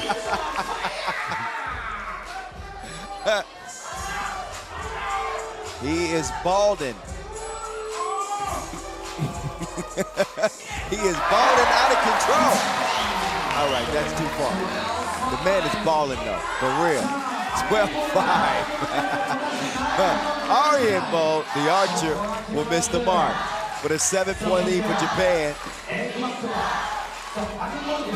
it has been Kennedy on a kill streak. Can Mongolia respawn? It's tough to deal with that type of confidence. This man comes in here and just takes any shot he wants. Every look he gets, he feels like is going in. That is a huge amount of confidence to step on the court with. And if you start hitting with that amount of confidence, you better watch out. Well, and that's what Mongolia is looking at right now. I've seen Thomas Kennedy drop 13 points in games. Last year at the World Cup, he had an outburst. I think he scored 14 points. Look, he's not the guy you want to let get hot, man. He's not the one. Luckily for Mongolia right now, he's on the bench. Now, can they catch fire? Arianbo's on the bench. Inkbot can do it. Gilgun with the stop and go. Gilgun off the window. Nice score there for Mongolia. Gonna be plenty of fight. And his team of warriors, the Bull. Charged with defending up top, Yasuoka. Manages to get it up and will get the offensive rebound. Second chance. Mitani moves left. Swings it over. Yasuoka, step back, deep two. Nothing but oxygen. And a foul called underneath on Ochiai. Not an argument from him. Finally, some good offense out of Team Mongolia. They had Davasambu underneath the basket, sealing out Ochai, and found them with a good pass. That led to a foul. Now, an easy layup as well. Uncontested there for Arianbo. Japan cannot let their foot off the gas. Kennedy! The buckets keep a-coming.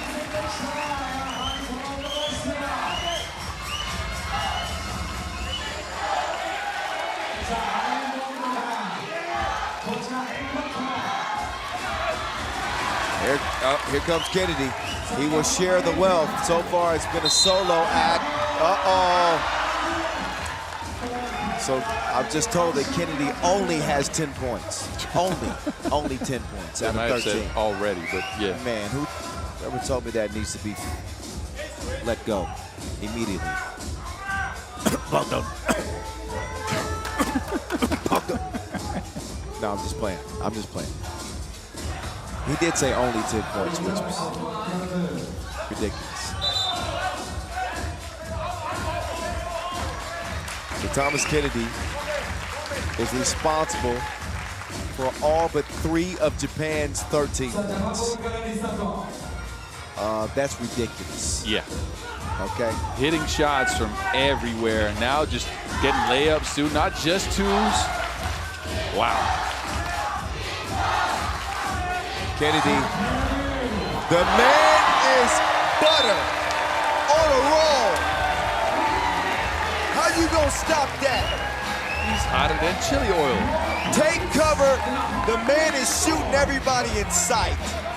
This time it's Dogun Inkbot. I think he had his foot on the line though. I'm not Did sure. he?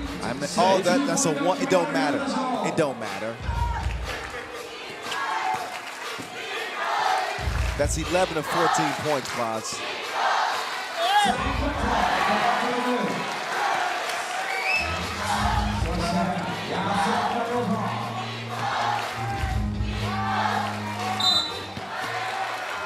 .5:11 to go.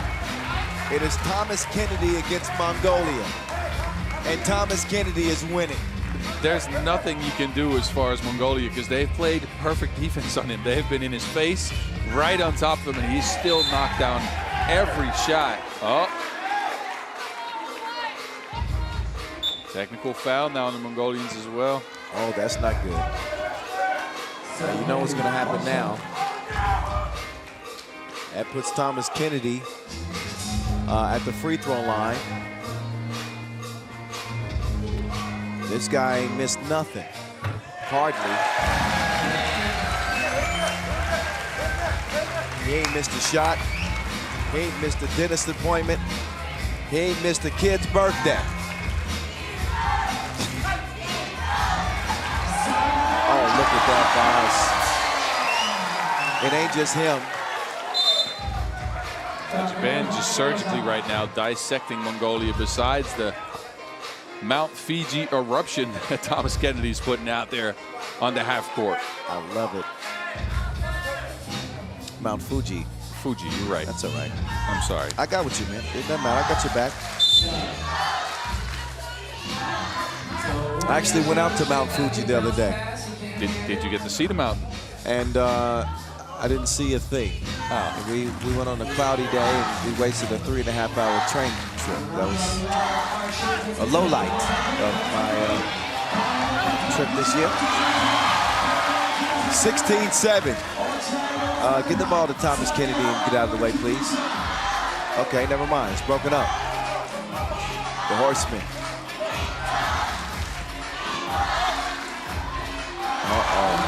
Things go from bad to worse for Mongolia. They can't even get the bunnies. Dogun is able to steal that one. The Archer will let it fly. Missed it right. Oh, and a technical is called on Aryenbo for trying to sell a foul on the 2 attempt. I think he might have got a warning on the screen earlier when he flopped as well. And he really tried to show that contact, and there wasn't a lot of it.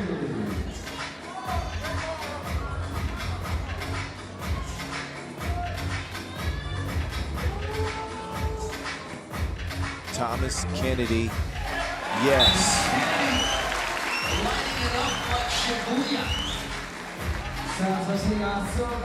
Should be point number, what, 12? Or 13. Bogdan needs to help us out. Somebody needs to be keeping count of this for us. Thomas Kennedy, a rare miss. Oh, Aryenbo, get over here. The snatch back. Whistle, off ball. Foul on Mongolia. That's 8 free throws forthcoming for Japan. And most of the games today have been close. But we're working on back-to-back blowouts here. At least that saves my palms and the edge of my seat a little bit of wear and tear. Yeah. I gotta admit, it felt a little weird last handshake I gave you because your hands were so wet. Yeah, don't do that to me again. I'm sorry. I'll put on some gloves. It's disgusting. You know what? Keep your hands to yourself the rest of the day, please. All right. Thank you. 17-9. This game has certainly slipped from the grasp of Mongolia.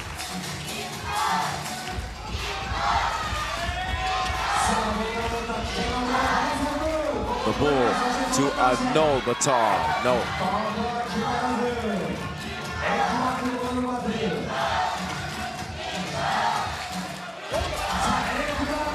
Batar cruising in for the score. But again, an 8-point lead for Japan. Thomas Kennedy is on the bench getting a well-deserved rest. The worm, Ochiai, kicks it out. And Midani is no good. Oh, that one off the mark. 3:20 to go. Dogun comes around the corner, ball fake, all by himself. He'll make it count. Nice stroke there for the Horsemen. Yasuoka with a 7-point lead. Japan need to stick to the script. There's the worm. You know he's gonna put it in the hole. Tomoya Ochiai. in his 11th year playing 3x3. Still looks the same as he did in 2012. You do as well. Thank you. But OTI, man, he's an OG.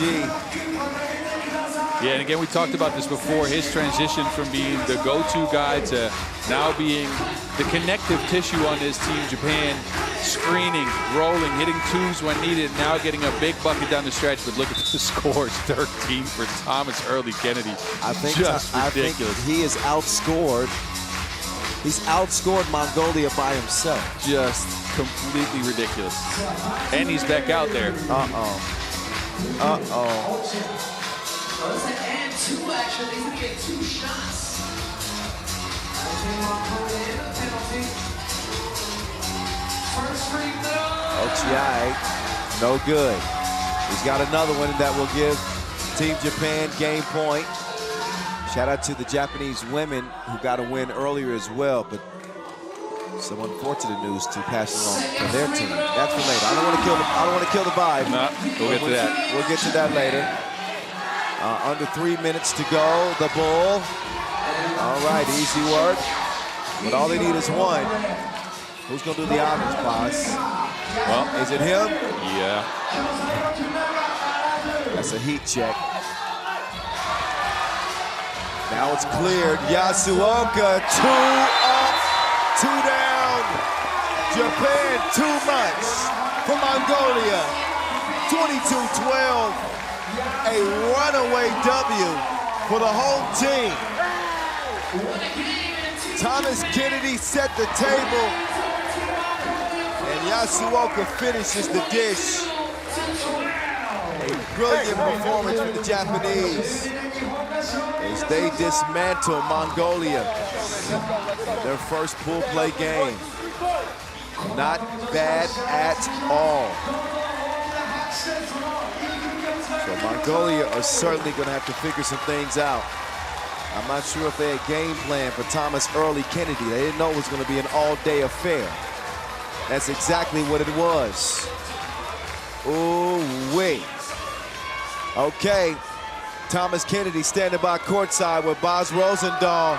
Is that man still hot, Boz? He's got his own fan section. Take it away. Thomas, congratulations. Big, big victory here on day one. You came out on fire. What'd you feel out there? We just went out there and tried to capitalize and just make sure we executed. All right, look, you're playing for an Olympic ticket in front of your home crowd out here in Utsunomiya, Japan. What does the energy of the crowd do to put you into games like this?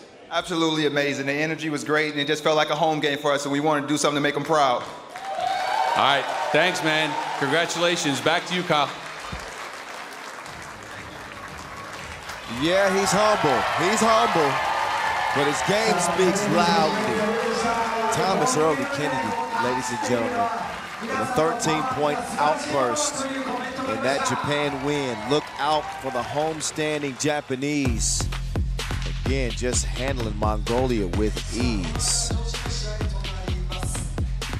You can check out the highlights. I wouldn't advise it if you happen to be watching from Mongolia right now. I'm not throwing shade, I'm just telling the truth. They'll have another couple of chances tomorrow, but that'll do it for the men's competition today. It'll be Brazil and Austria coming up next in the women's competition. A couple of Pool A games remaining on the slate. Stick and stay.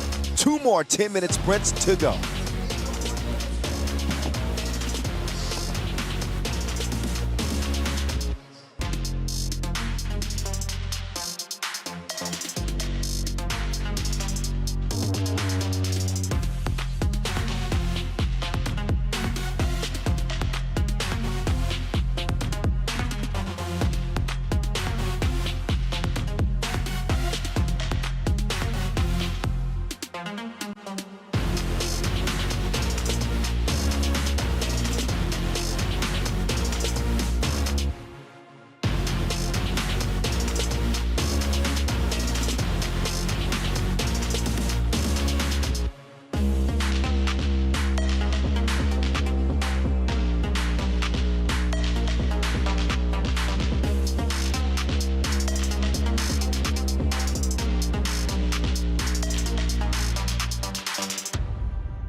Pool A, Game 3, Game 11 of the day.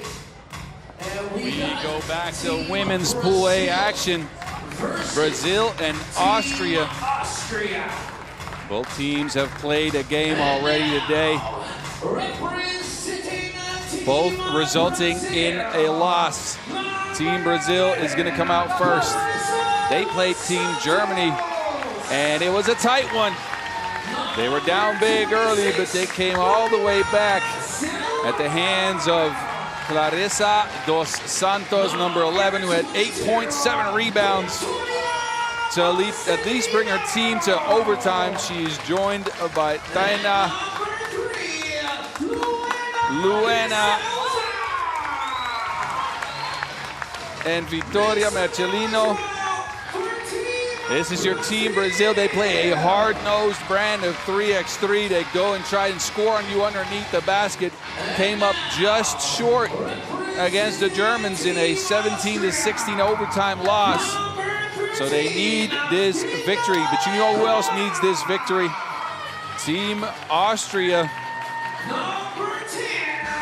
Inga Orekova coming out first. She hit 1 of 9 two-pointers, but took a lot of good ones. Looked like she was confident in that shot in their loss against Team Japan, a 21-15 loss to start the day for them. She's joined by Rebecca Kalaidiev, Alexia Alesh, and Anja Fuchs-Robetin. This is your Team Austria. Both these teams need a win and need it badly to at least come out of day one action 1-1. We'll see how they match up, as they have not played a lot against each other in the past. But again, Team Austria, they have an inside-outside game. Inga Orekova took shots like she knew how to make them. Only made a 1 of 9 in the first game, but I feel like she could probably knock a couple other ones down. It might have been because of the pace of the game. Might have been because of the pace of Team Japan that she got hurried a little bit. And this Team Brazil, well, we saw them come back again against Germany. Just a very, very well-played game by them. They got down, but fought and stuck to their game plan, playing inside, outside. Well, not a lot of outside, to be honest with you. Mostly inside.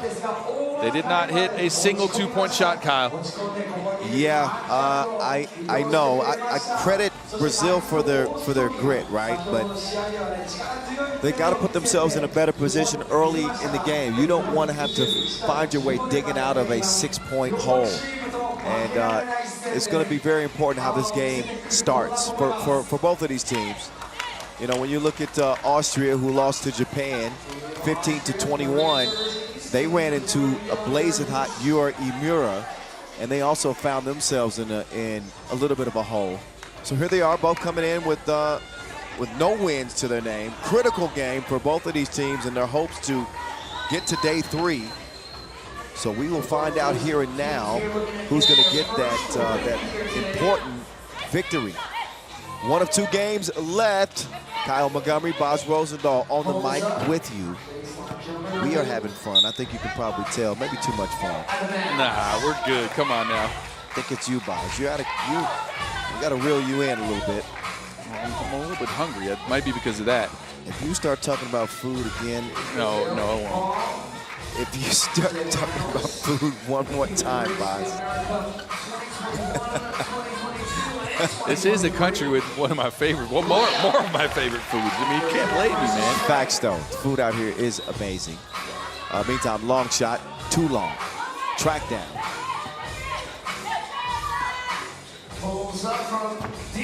Okay, back-to-back deep 2 attempts from Orekova. Both no good.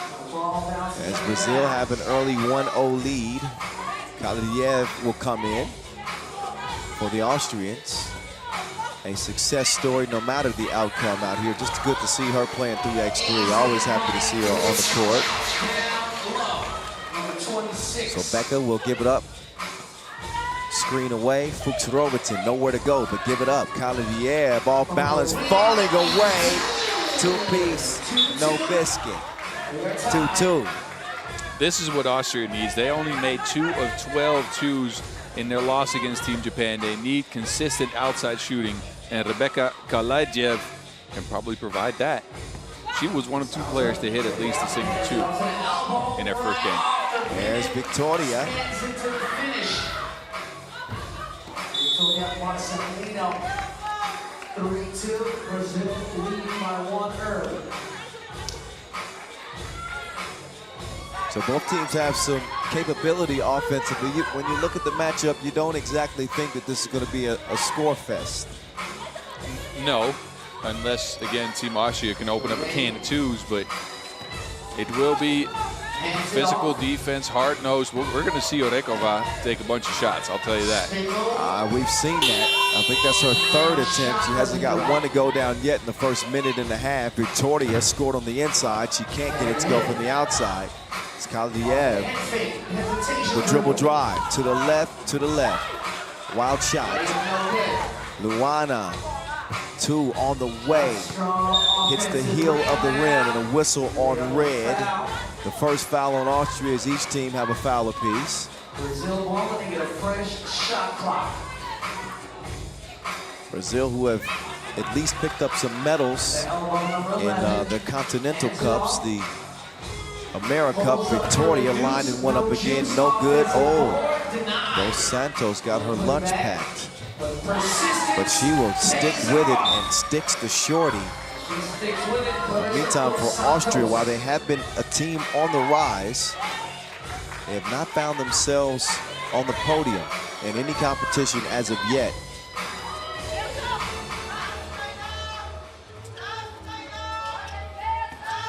So Kalidiev trying to set up shop, and another fire from deep. Orekova. She has been shy shooting that. Again, 1 of 9 in the first game of the day. She has not been trigger shy. She's probably been a little trigger happy. Down to the block, got a piece turnover. Luana sees an advantage. Dos Santos got a shooter wide open. Takes her time. Make it count. Help side by the Austrians, who know where Brazil wants to score, so they go and try to double team whenever Dos Santos catches the rock underneath the basket. Leaving wide open shots, but again, if Brazil's not hitting those, then why not? Covers. Back door. Down low. Shot off angle. 4-2 to stay after the miss. Dos Santos trying to work on Becca, and she will draw the foul.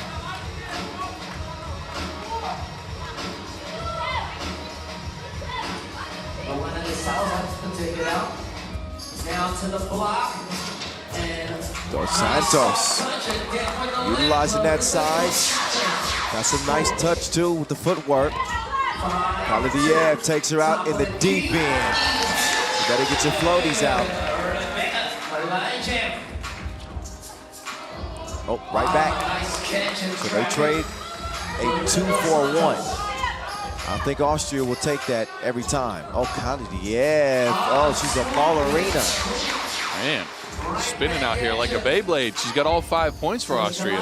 Spinning like a ceiling fan. Victoria drives and kicks. Luana. Wada. Brazil lead at 8-5. That is what's going to open up the court for Brazil. They had not hit a 2-point shot yet. A wide open look again as Austria plays help side to protect the paint. Luana knocking that one down.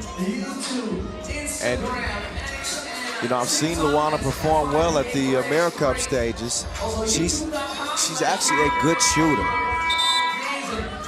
And we're playing indoors, right? So typically you would think that the shooting would come a little bit easier without having to deal with the wind and the elements outside. It's funny how that works. Maybe some players get so used to playing outdoors that they don't shoot it so well indoors. I don't know.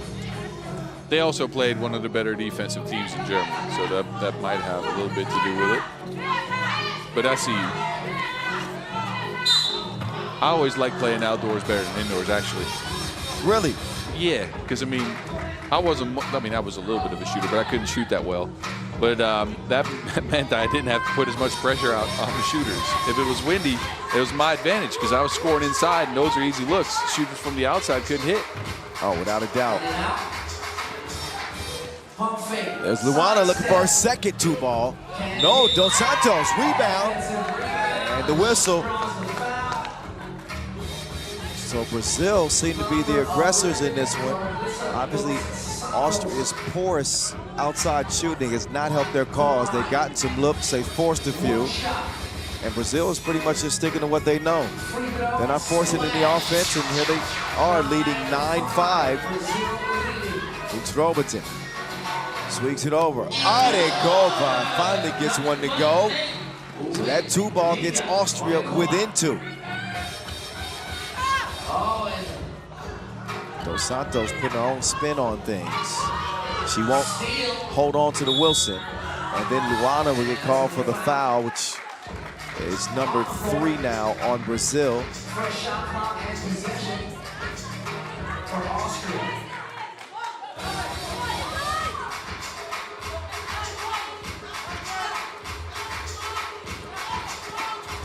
Kalidiev in the post, off balance, tough defense.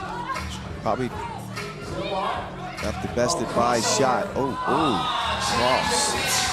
Combined with some speed there too. D'Souza. Kalidiev kicks it. Looking for another one. No.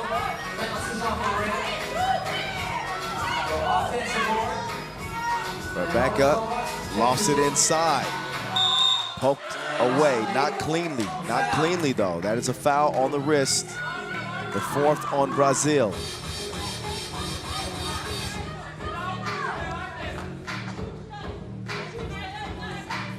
Kalidiev opens things up, drives right. Luana, hot pursuit. That is stolen away. Snuffed out by Victoria. Daina up to Luana, top of the key, waiting for the screen. She will slide to the left. Drops in her second deuce of the contest. Brazil leading by 5. Brazil's been the more active team, both on offense and on defense. Right here, good screen. Luana wide open. Even if she missed, there was still Victoria underneath the basket to grab an offensive rebound because she was wide open as well. Good observation. I didn't notice the rebounding situation. I just noticed the shooting of Luana. If she can keep it going. Obviously, Brazil are in a good position here with a 5-point lead. And, nearly got another one. That's one they gotta have. Dos Santos, oh my goodness. Brazil they should be thankful they got a foul there, but they missed some just point blank opportunities. Dos Santos. And before that, I believe it was Victoria who missed the bunny. You're right. In any case, Victoria gets a step. Look like Austria might be a little bit gassed, Boz, because the fouls are starting to rack up. A little bit careless defensively. Fouls are starting to add up. They're having trouble matching the athleticism for Team Brazil. And to add to that, they can't create a lot of offense. They just don't get the spacing that they want to. They don't get the screening in that they want to get open shots or to get easy looks. Oh, defense. Santos has that cleared. And a clear lane for a layup for her. 14-7 as Austria has disappeared in this game. And matters get even worse. So you can see Inga Arekova does the Cupid shuffle and gets called for the travel. There's Dos Santos, excuse me. Just taking advantage of a free ball right there. Yeah, she took her apple strudels. That's an Austria reference. I like that. It is. I like it a lot. You know, Vienna is one of my favorite cities. Mine as well. Yeah, I absolutely love Vienna. Last year was my first year there. It was the first time actually in Vienna. I'd been to Austria a bunch of times out in the countryside. Yeah. I had never seen Vienna like that, and it was a beautiful city. Yeah. And you remember, we got some good food there. We got some Wiener Schnitzel, didn't we? Yes, we did. I went there for the Christmas festival, too. I had some hot wine out there. Oh, Yeah. I like that. Yeah. It's supposed to be beautiful at Christmas time there, too. Oh, it is. Oh, yeah. I think I had some ramen, too, with Bogdan. You really did. I think no, so. we both did. I think, yeah. Man, we go to so many. Uh-oh. Luana is hot. That's her third deuce of the game, boss. Yeah. I love it when we make, when we talk about the contest and difference makers, and it proves true. We talked about that 2-point shooting coming to this game. Well, you did. I did. So let me give you a nice pat on the back. Well, there, thank son. you. Well, thank you. But yeah, Luana is better than Feijoada right now. I don't know that one, Boz. I got to be honest with you. Come on, man. Who is that? That's a Brazilian dish. Oh, see? You're more cultured than me in that way. I don't know anything about Brazilian food. Let somebody tell you about Feijoada. It's pretty good. And I should not be the one telling you that, by the way. I mean, you have all these connections all over the world. Somebody should get you some Brazilian food. Somebody will. Somebody will hit me up. Hey, Brazil, hit me up. Give me some great food and stuff out there, please. They've been giving you some great 3x3 so far. Don't let Boz embarrass me. 18-7. It's okay that we talk about food in the 18-7 game, Boz. This was pretty much done deal. Writing is on the wall. Yeah. Sam Smith. No, you didn't get that. Forget about it. Oh, Luana. Not that time. Rebound Austria.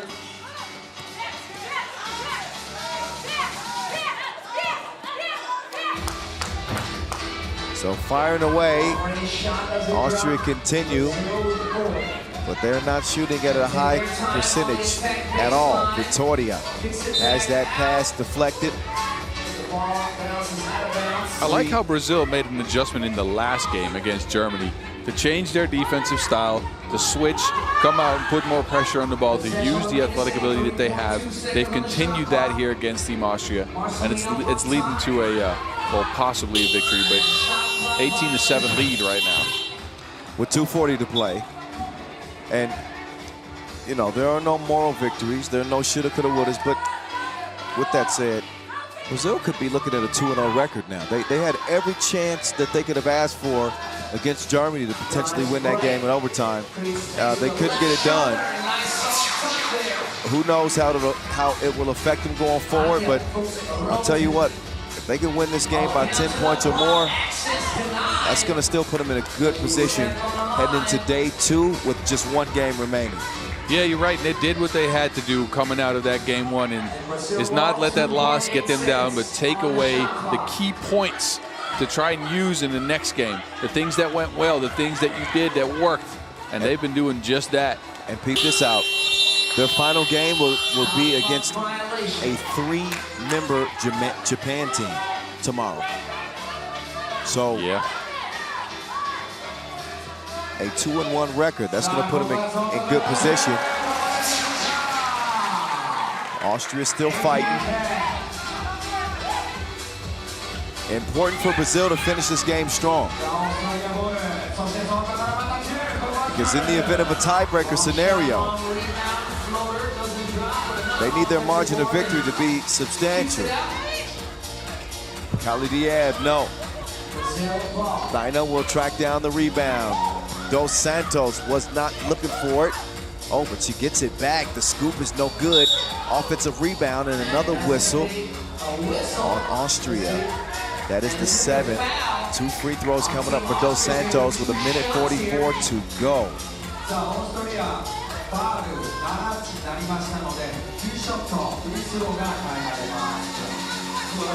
Dos Santos at the line.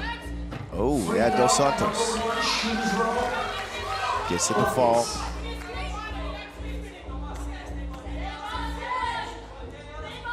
Second one. Short. There's a lane violation on Brazil anyway, so it would not have counted. They need 2 points to get to the magic mark of 21. That is the name of the game. 1:40. Fuchs Robertson on the move, like the lease is up, but she can't get a shot up. When she does, it's off the mark.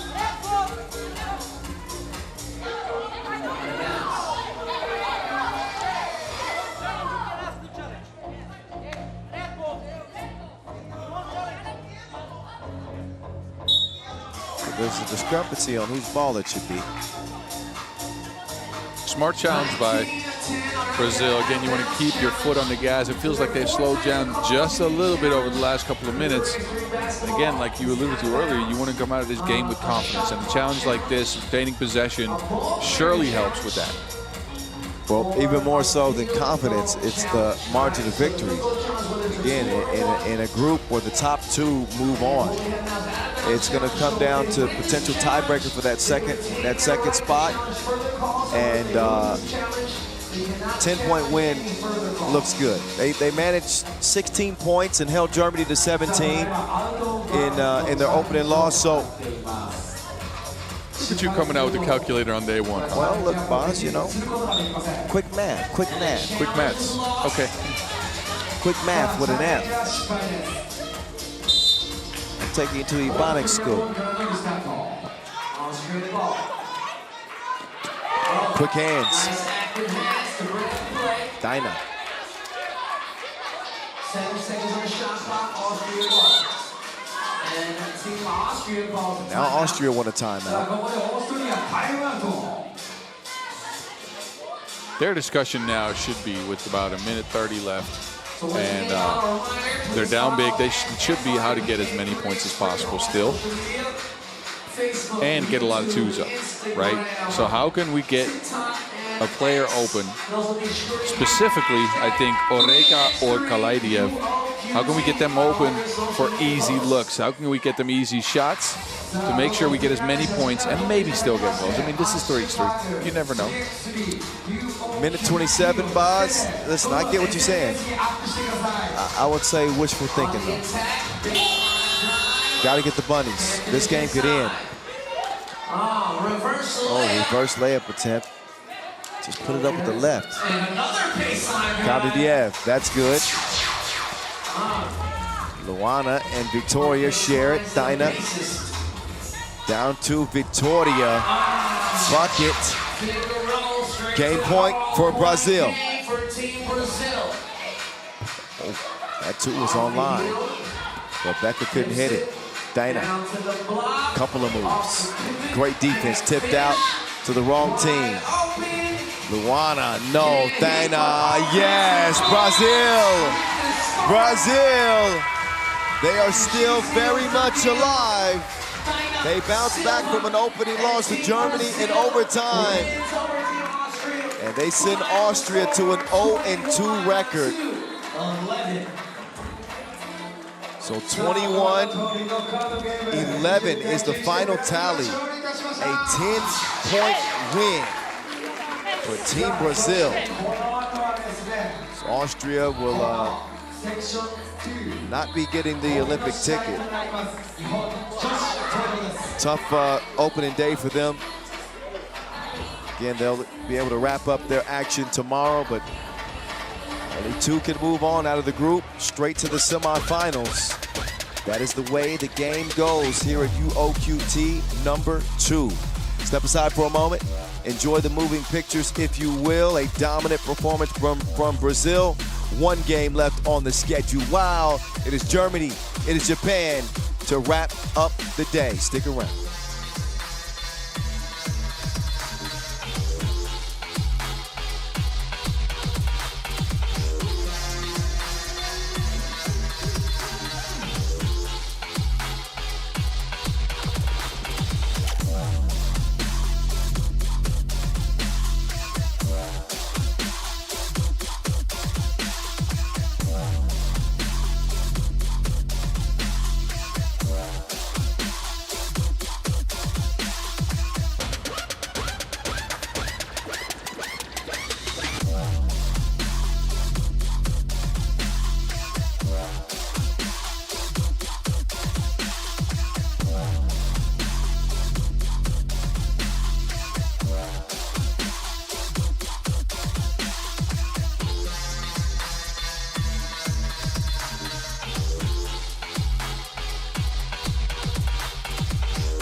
And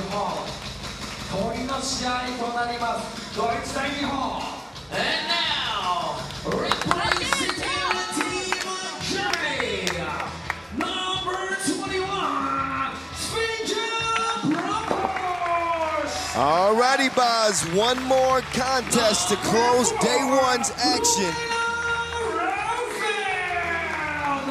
As we have Team Japan and Germany. Some unfortunate news to pass along about Team Japan. We were so excited to see the young star Utsunomiya, who erupted for 11 points in their opening win over Austria. She seriously injured her knee in that contest, and she will not be playing for the rest of this competition. Her Olympic dreams are going to be over for now. So best wishes to her in her recovery. She had just torn a meniscus a couple of months ago, apparently, Boz. And she had some reconstructive surgery done in that knee a couple of months past, and the same knee buckled, and she was taken out. So Team Japan, they will play with 3. That is never, that's never good. It's never a recipe for success, right? We've seen teams with 3 do it for sure. Yes, we have. And obviously Japan have something of a 4th player with this crowd behind them. We'll see how much energy they can provide and maybe give Japan a boost. Germany have some things to think about because they were dominating Brazil. That game really had no business ever going to overtime.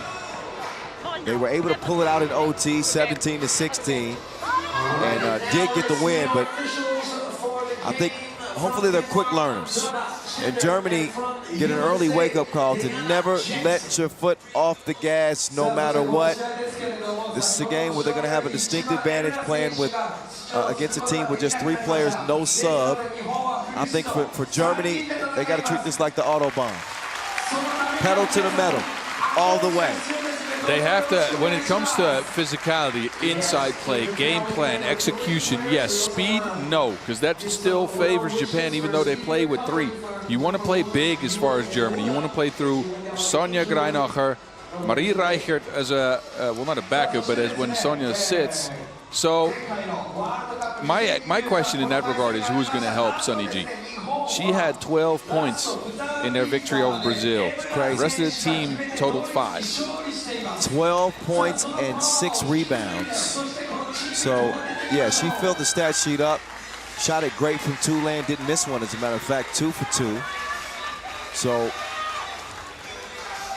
we know Sunny G's going to bring it. Are the rest of the Germans going to bring it?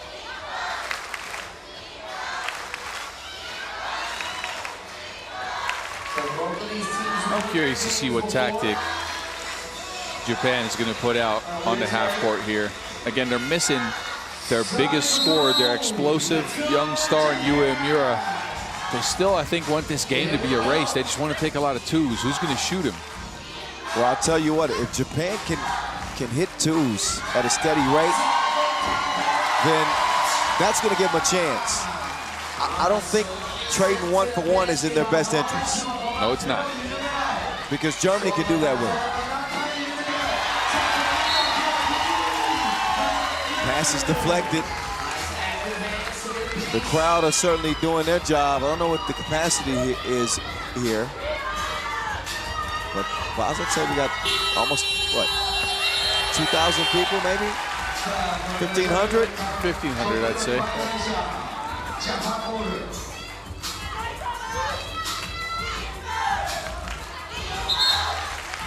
Oh, again, that point of emphasis on the check. Don't shuffle your feet. The referees will call that right away. We've seen it a bunch here in 2024. The players sooner or later are going to have to take note. Svenja Brunkhorst, nothing happening on the drive. Nakata will get it cleared. And here comes the Japanese attack. That is an offensive foul. Yep. Yeah, she stuck her arm out. Saw it clearly. Take a look here, trying to keep the taller Reichert away from the shot. That is an offensive foul.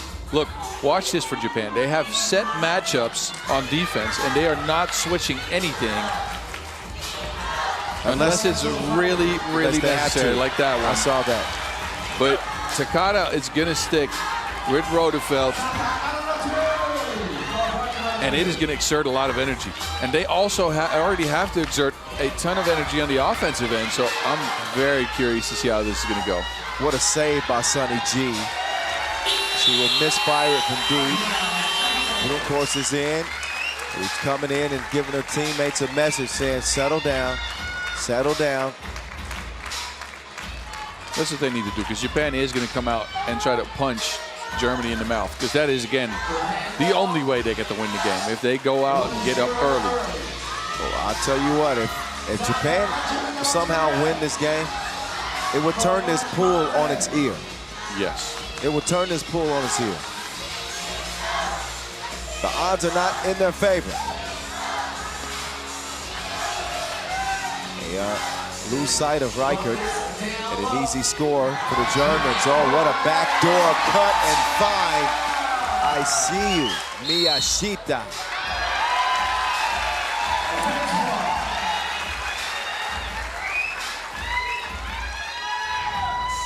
So you see Miyashita on the cut. Great awareness. So Japan playing with 3 players, but still playing well. We're 2 minutes in, they lead by 1.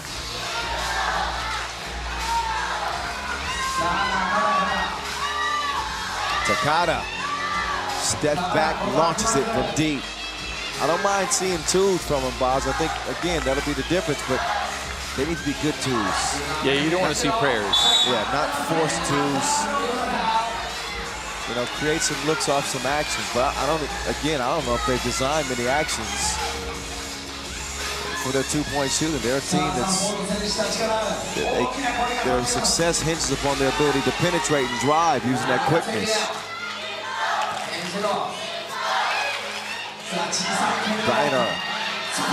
Greiner to the crib. Whoa. Plows over Nakata. Now Nakata's up. Swings it. Oh, Takada missed dribbles.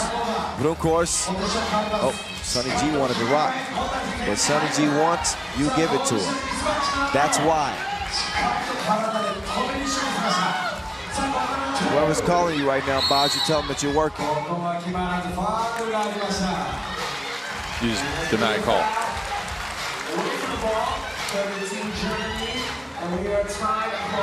Tied up early. Final game of day 1.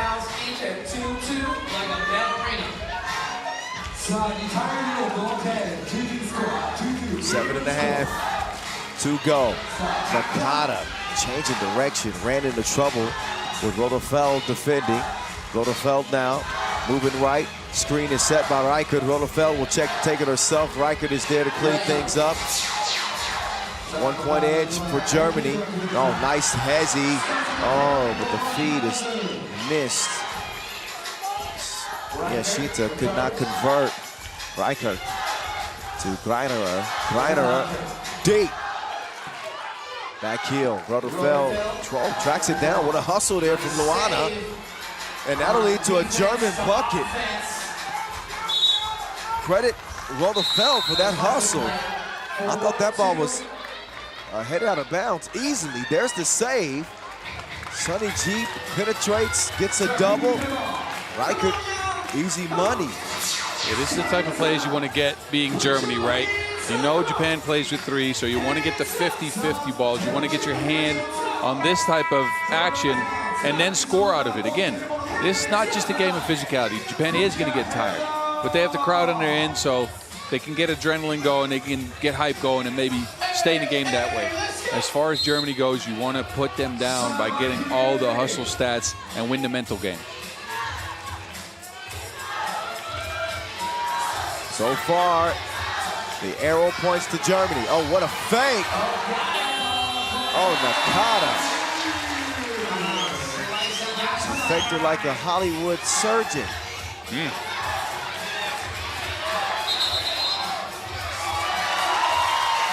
Carries called.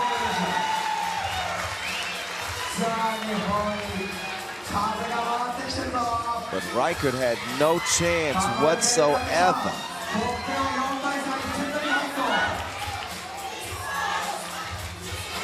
Oh, they. Germany ball. And again, Germany have gotten some run here recently. Competed well at the Women's Series opener in Springfield. Ended up losing to USA in the semifinals. Greiner, oh, whoa, double denied. Nakata has seen enough of Sunny G. Off balance, no.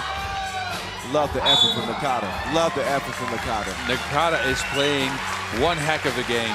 Just has her hands on all the rebounds, playing gritty defense, and she has to stop the best player maybe in the game without Utsunomiya being here in Sonia Greiner. That's true. So far with 3, Japan have done well through 4 minutes. Don't want to speak too soon. Germany will add to that lead. Miyashita had nowhere to go. Takada goes on the baseline, reverse lay.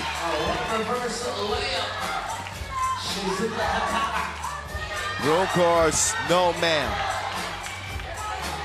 But the hustle couldn't get there in time. That speed is serious from Takada on the baseline. Just a slight little hezzy. Sunny G, good luck next time. Yeah, turning the corner like she's on Tokyo Drift, and then Nakata with a free lay. 5-5? 5-5. Are you giving Japan any chance in this? Well, their game plan so far has been well executed, and they can stick with Germany defensively. It's a matter of can they keep their win. Take a look at that defensive possession. Wind is an issue. A 12-second shot clock violation. Wind is going to be the main thing. Wind and who is going to keep scoring for them, because it's a low-scoring contest. But wow. You can see that Miyashita and Nakata are absolutely exhausted. Takada looks like she's still got some gas in the tank. 1 to shoot. Nakata's got to get it up. She does it. Take it away. Reichert wanted Ronefeld on the back door. Instead, Brunkhorst will shoot it from 12. And that will trickle in. I don't get why Nakata and Miyashita didn't switch on that possession as they tied the score up again. I don't get why they didn't switch. They fought over and gave Brunkhorst an open shot. Brunkhorst will earn the whistle. And that's one that I think Japan will take any breather they can get whatsoever. They will happily take at this point in the game. They got it. But it's at the expense of Brunkhorst heading up to the line.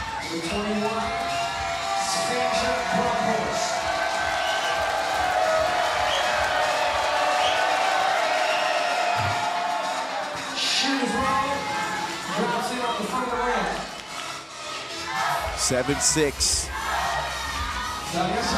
Miyashita, Takada way out there. Uh-oh, I think. Yeah, that's a foul on Takada for sure. Yeah, scrapping to get that rebound, and she just kind of threw Ronefeld to the ground.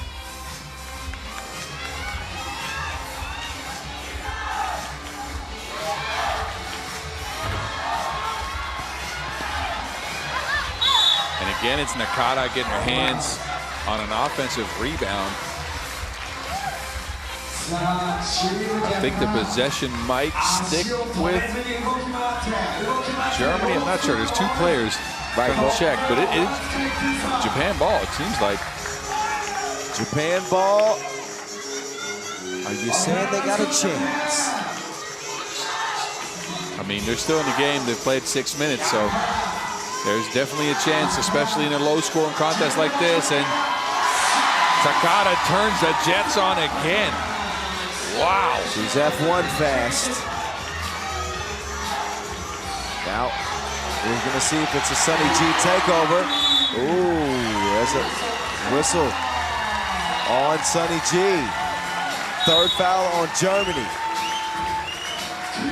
Another look at Takada, who's like lightning in a bottle. That first step is the last step you'll see. A blink and she is out of there. It is a 7-7 game. This Japanese team believes, playing without their young 21-year-old star, Utsunomiya, unfortunately, who went down with a devastating knee injury in game 1. The Japanese flags are flying in here.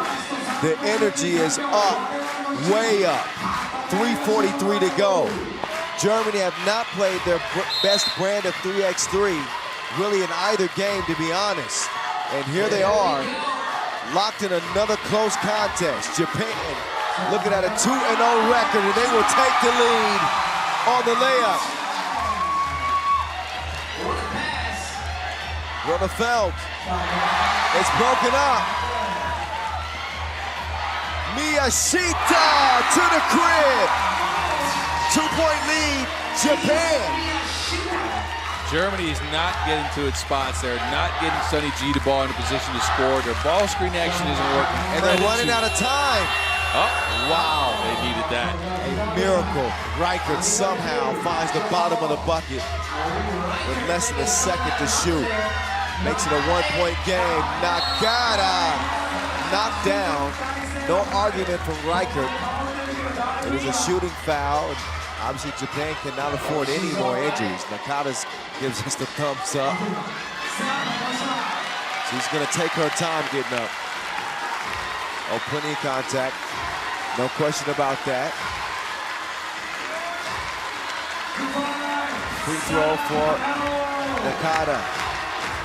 As the Japanese women look to earn a ticket to the Olympics for the second straight Olympic Games. It would be against all odds if they're able to do it here in 2024, that is for sure. They lead at 10-8, 2:50 to go. Sonny G. No. That's a foul. Oh, Nakata, a little reckless. Otherwise, that's possession Japan. She flies in there really for no reason. Well, they're hustling, and they're going after every loose ball, every rebound. And at this stage of the game, playing with 3, you're out of thoughts. You're just going, playing hard, and on any emotion you have. Because you can't think. That's how tired you are. I get it. It's the mental attrition that comes with physical attrition. Svinya. Midi is no good. It'll be white ball. Substitutions made. As Rotherfeld is in, Brinkhorst is out. Japan don't have that luxury. Oh, and they are tired. So look at Mia. She stood on the ground for just a little bit, just to get any oxygen.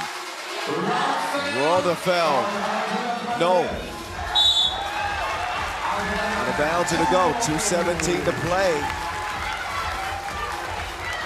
I'll tell you what, man.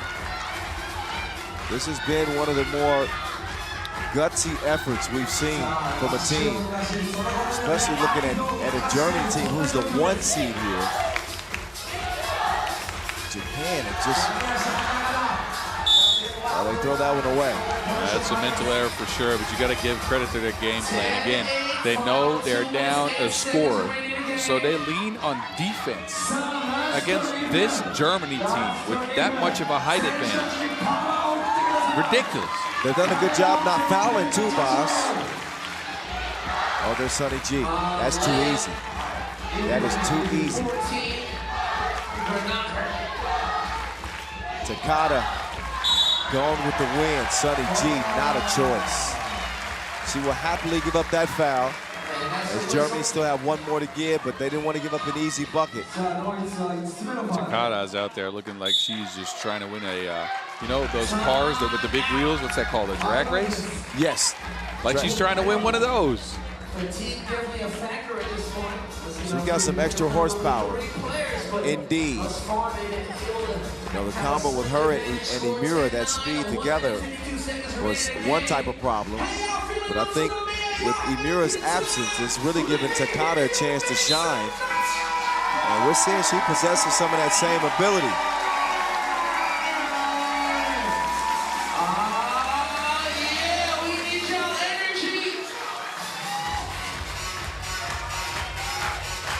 This is where the crowd has to give them all of their energy if they want to stick in this. Here's Takada. Oh, foul call. Foul call. I saw contact. A shooting foul. Big trip to the stripe. Oh, yeah. Yeah. That was some body, body. All right, I'm sorry, boss. It's late in the day. Yeah. My brain's not functioning. I get that. You haven't had food for a minute. I'm sorry. I won't do that again. That's okay. 11-9. Oh! Minute 30. We got a thriller to close the day. Takada, no. Rico in position. Drop step, jump hook, it's in. Germany win in one. Takada tied up. Sunny G felt like she got all ball. You be the judge. I don't know about that one. But as it stands, it's 2 free throws coming up. 7 foul on Germany, you're right. Shizuka Takada with an opportunity to put her team up by even more. In just an improbable game by the Japanese. Again, credit to their game plan. They decided to lean on defense because, I mean, this is a low-scoring game. It's 10-11. We've been at it for almost 9 minutes. They've leaned on their defense to get Germany out of any action. Take a look at this. Sonja Greinacher, 2 points. She had 12 in their last game. 2. Incredible, incredible defensive performance from a 3-woman Japanese team. I don't care how this game ends. We need to tip our cap to this team. Yes. First free throw. Takada. Yes, man.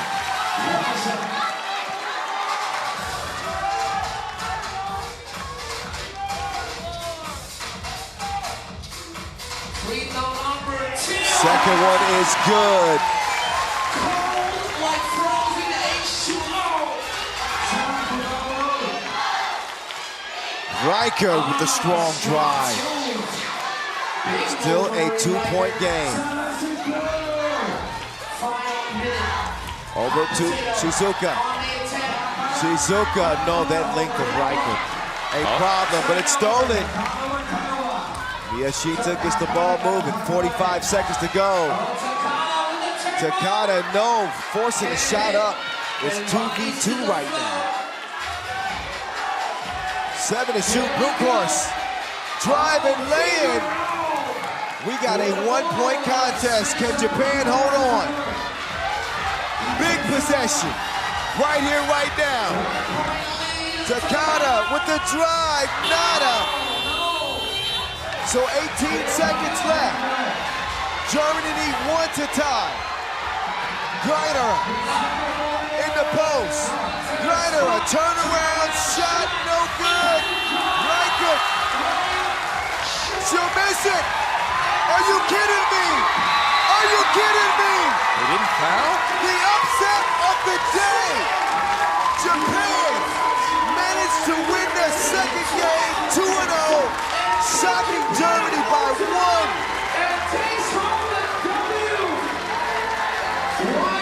They played without Yua Imura.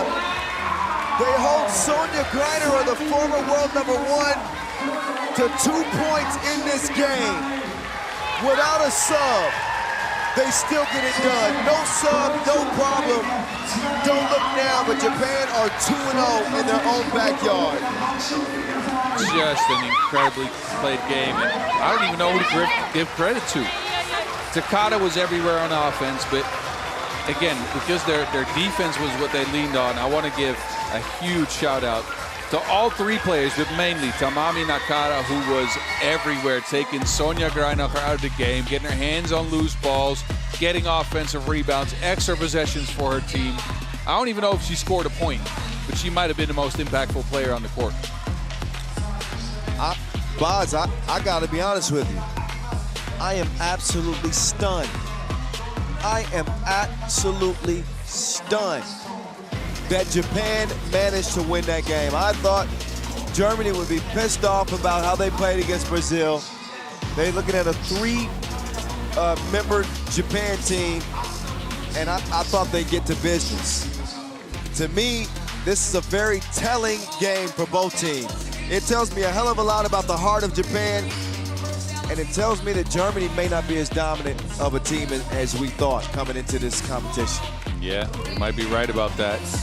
They didn't take advantage of their height. They didn't take advantage of their screening, of their system. They just couldn't get into anything because the pressure the Japanese ladies were able to put on them. And then defensively, they couldn't get the stops they needed down the stretch, and especially couldn't get a score when they needed it most. Well, this game is like that box of chocolates that Forrest Gump's mama talks about. You just never know what you're gonna get. A stunner, a stone-cold stunner to close the day. It is Japan who deliver in crunch time. It was a nail-biter throughout the game, but particularly that last minute. They hold on to the Wilson, and they hold on for a win. That's one they won't soon forget. And a hard-earned victory for Team Japan. Wow. Wow. You think the home crowd got what they wanted for it to win here today? Can you imagine this place tomorrow? I don't even know. Can Japan manage to win one more game and go 3-0 into the semifinals? They're already in a great position, undefeated. Whoa.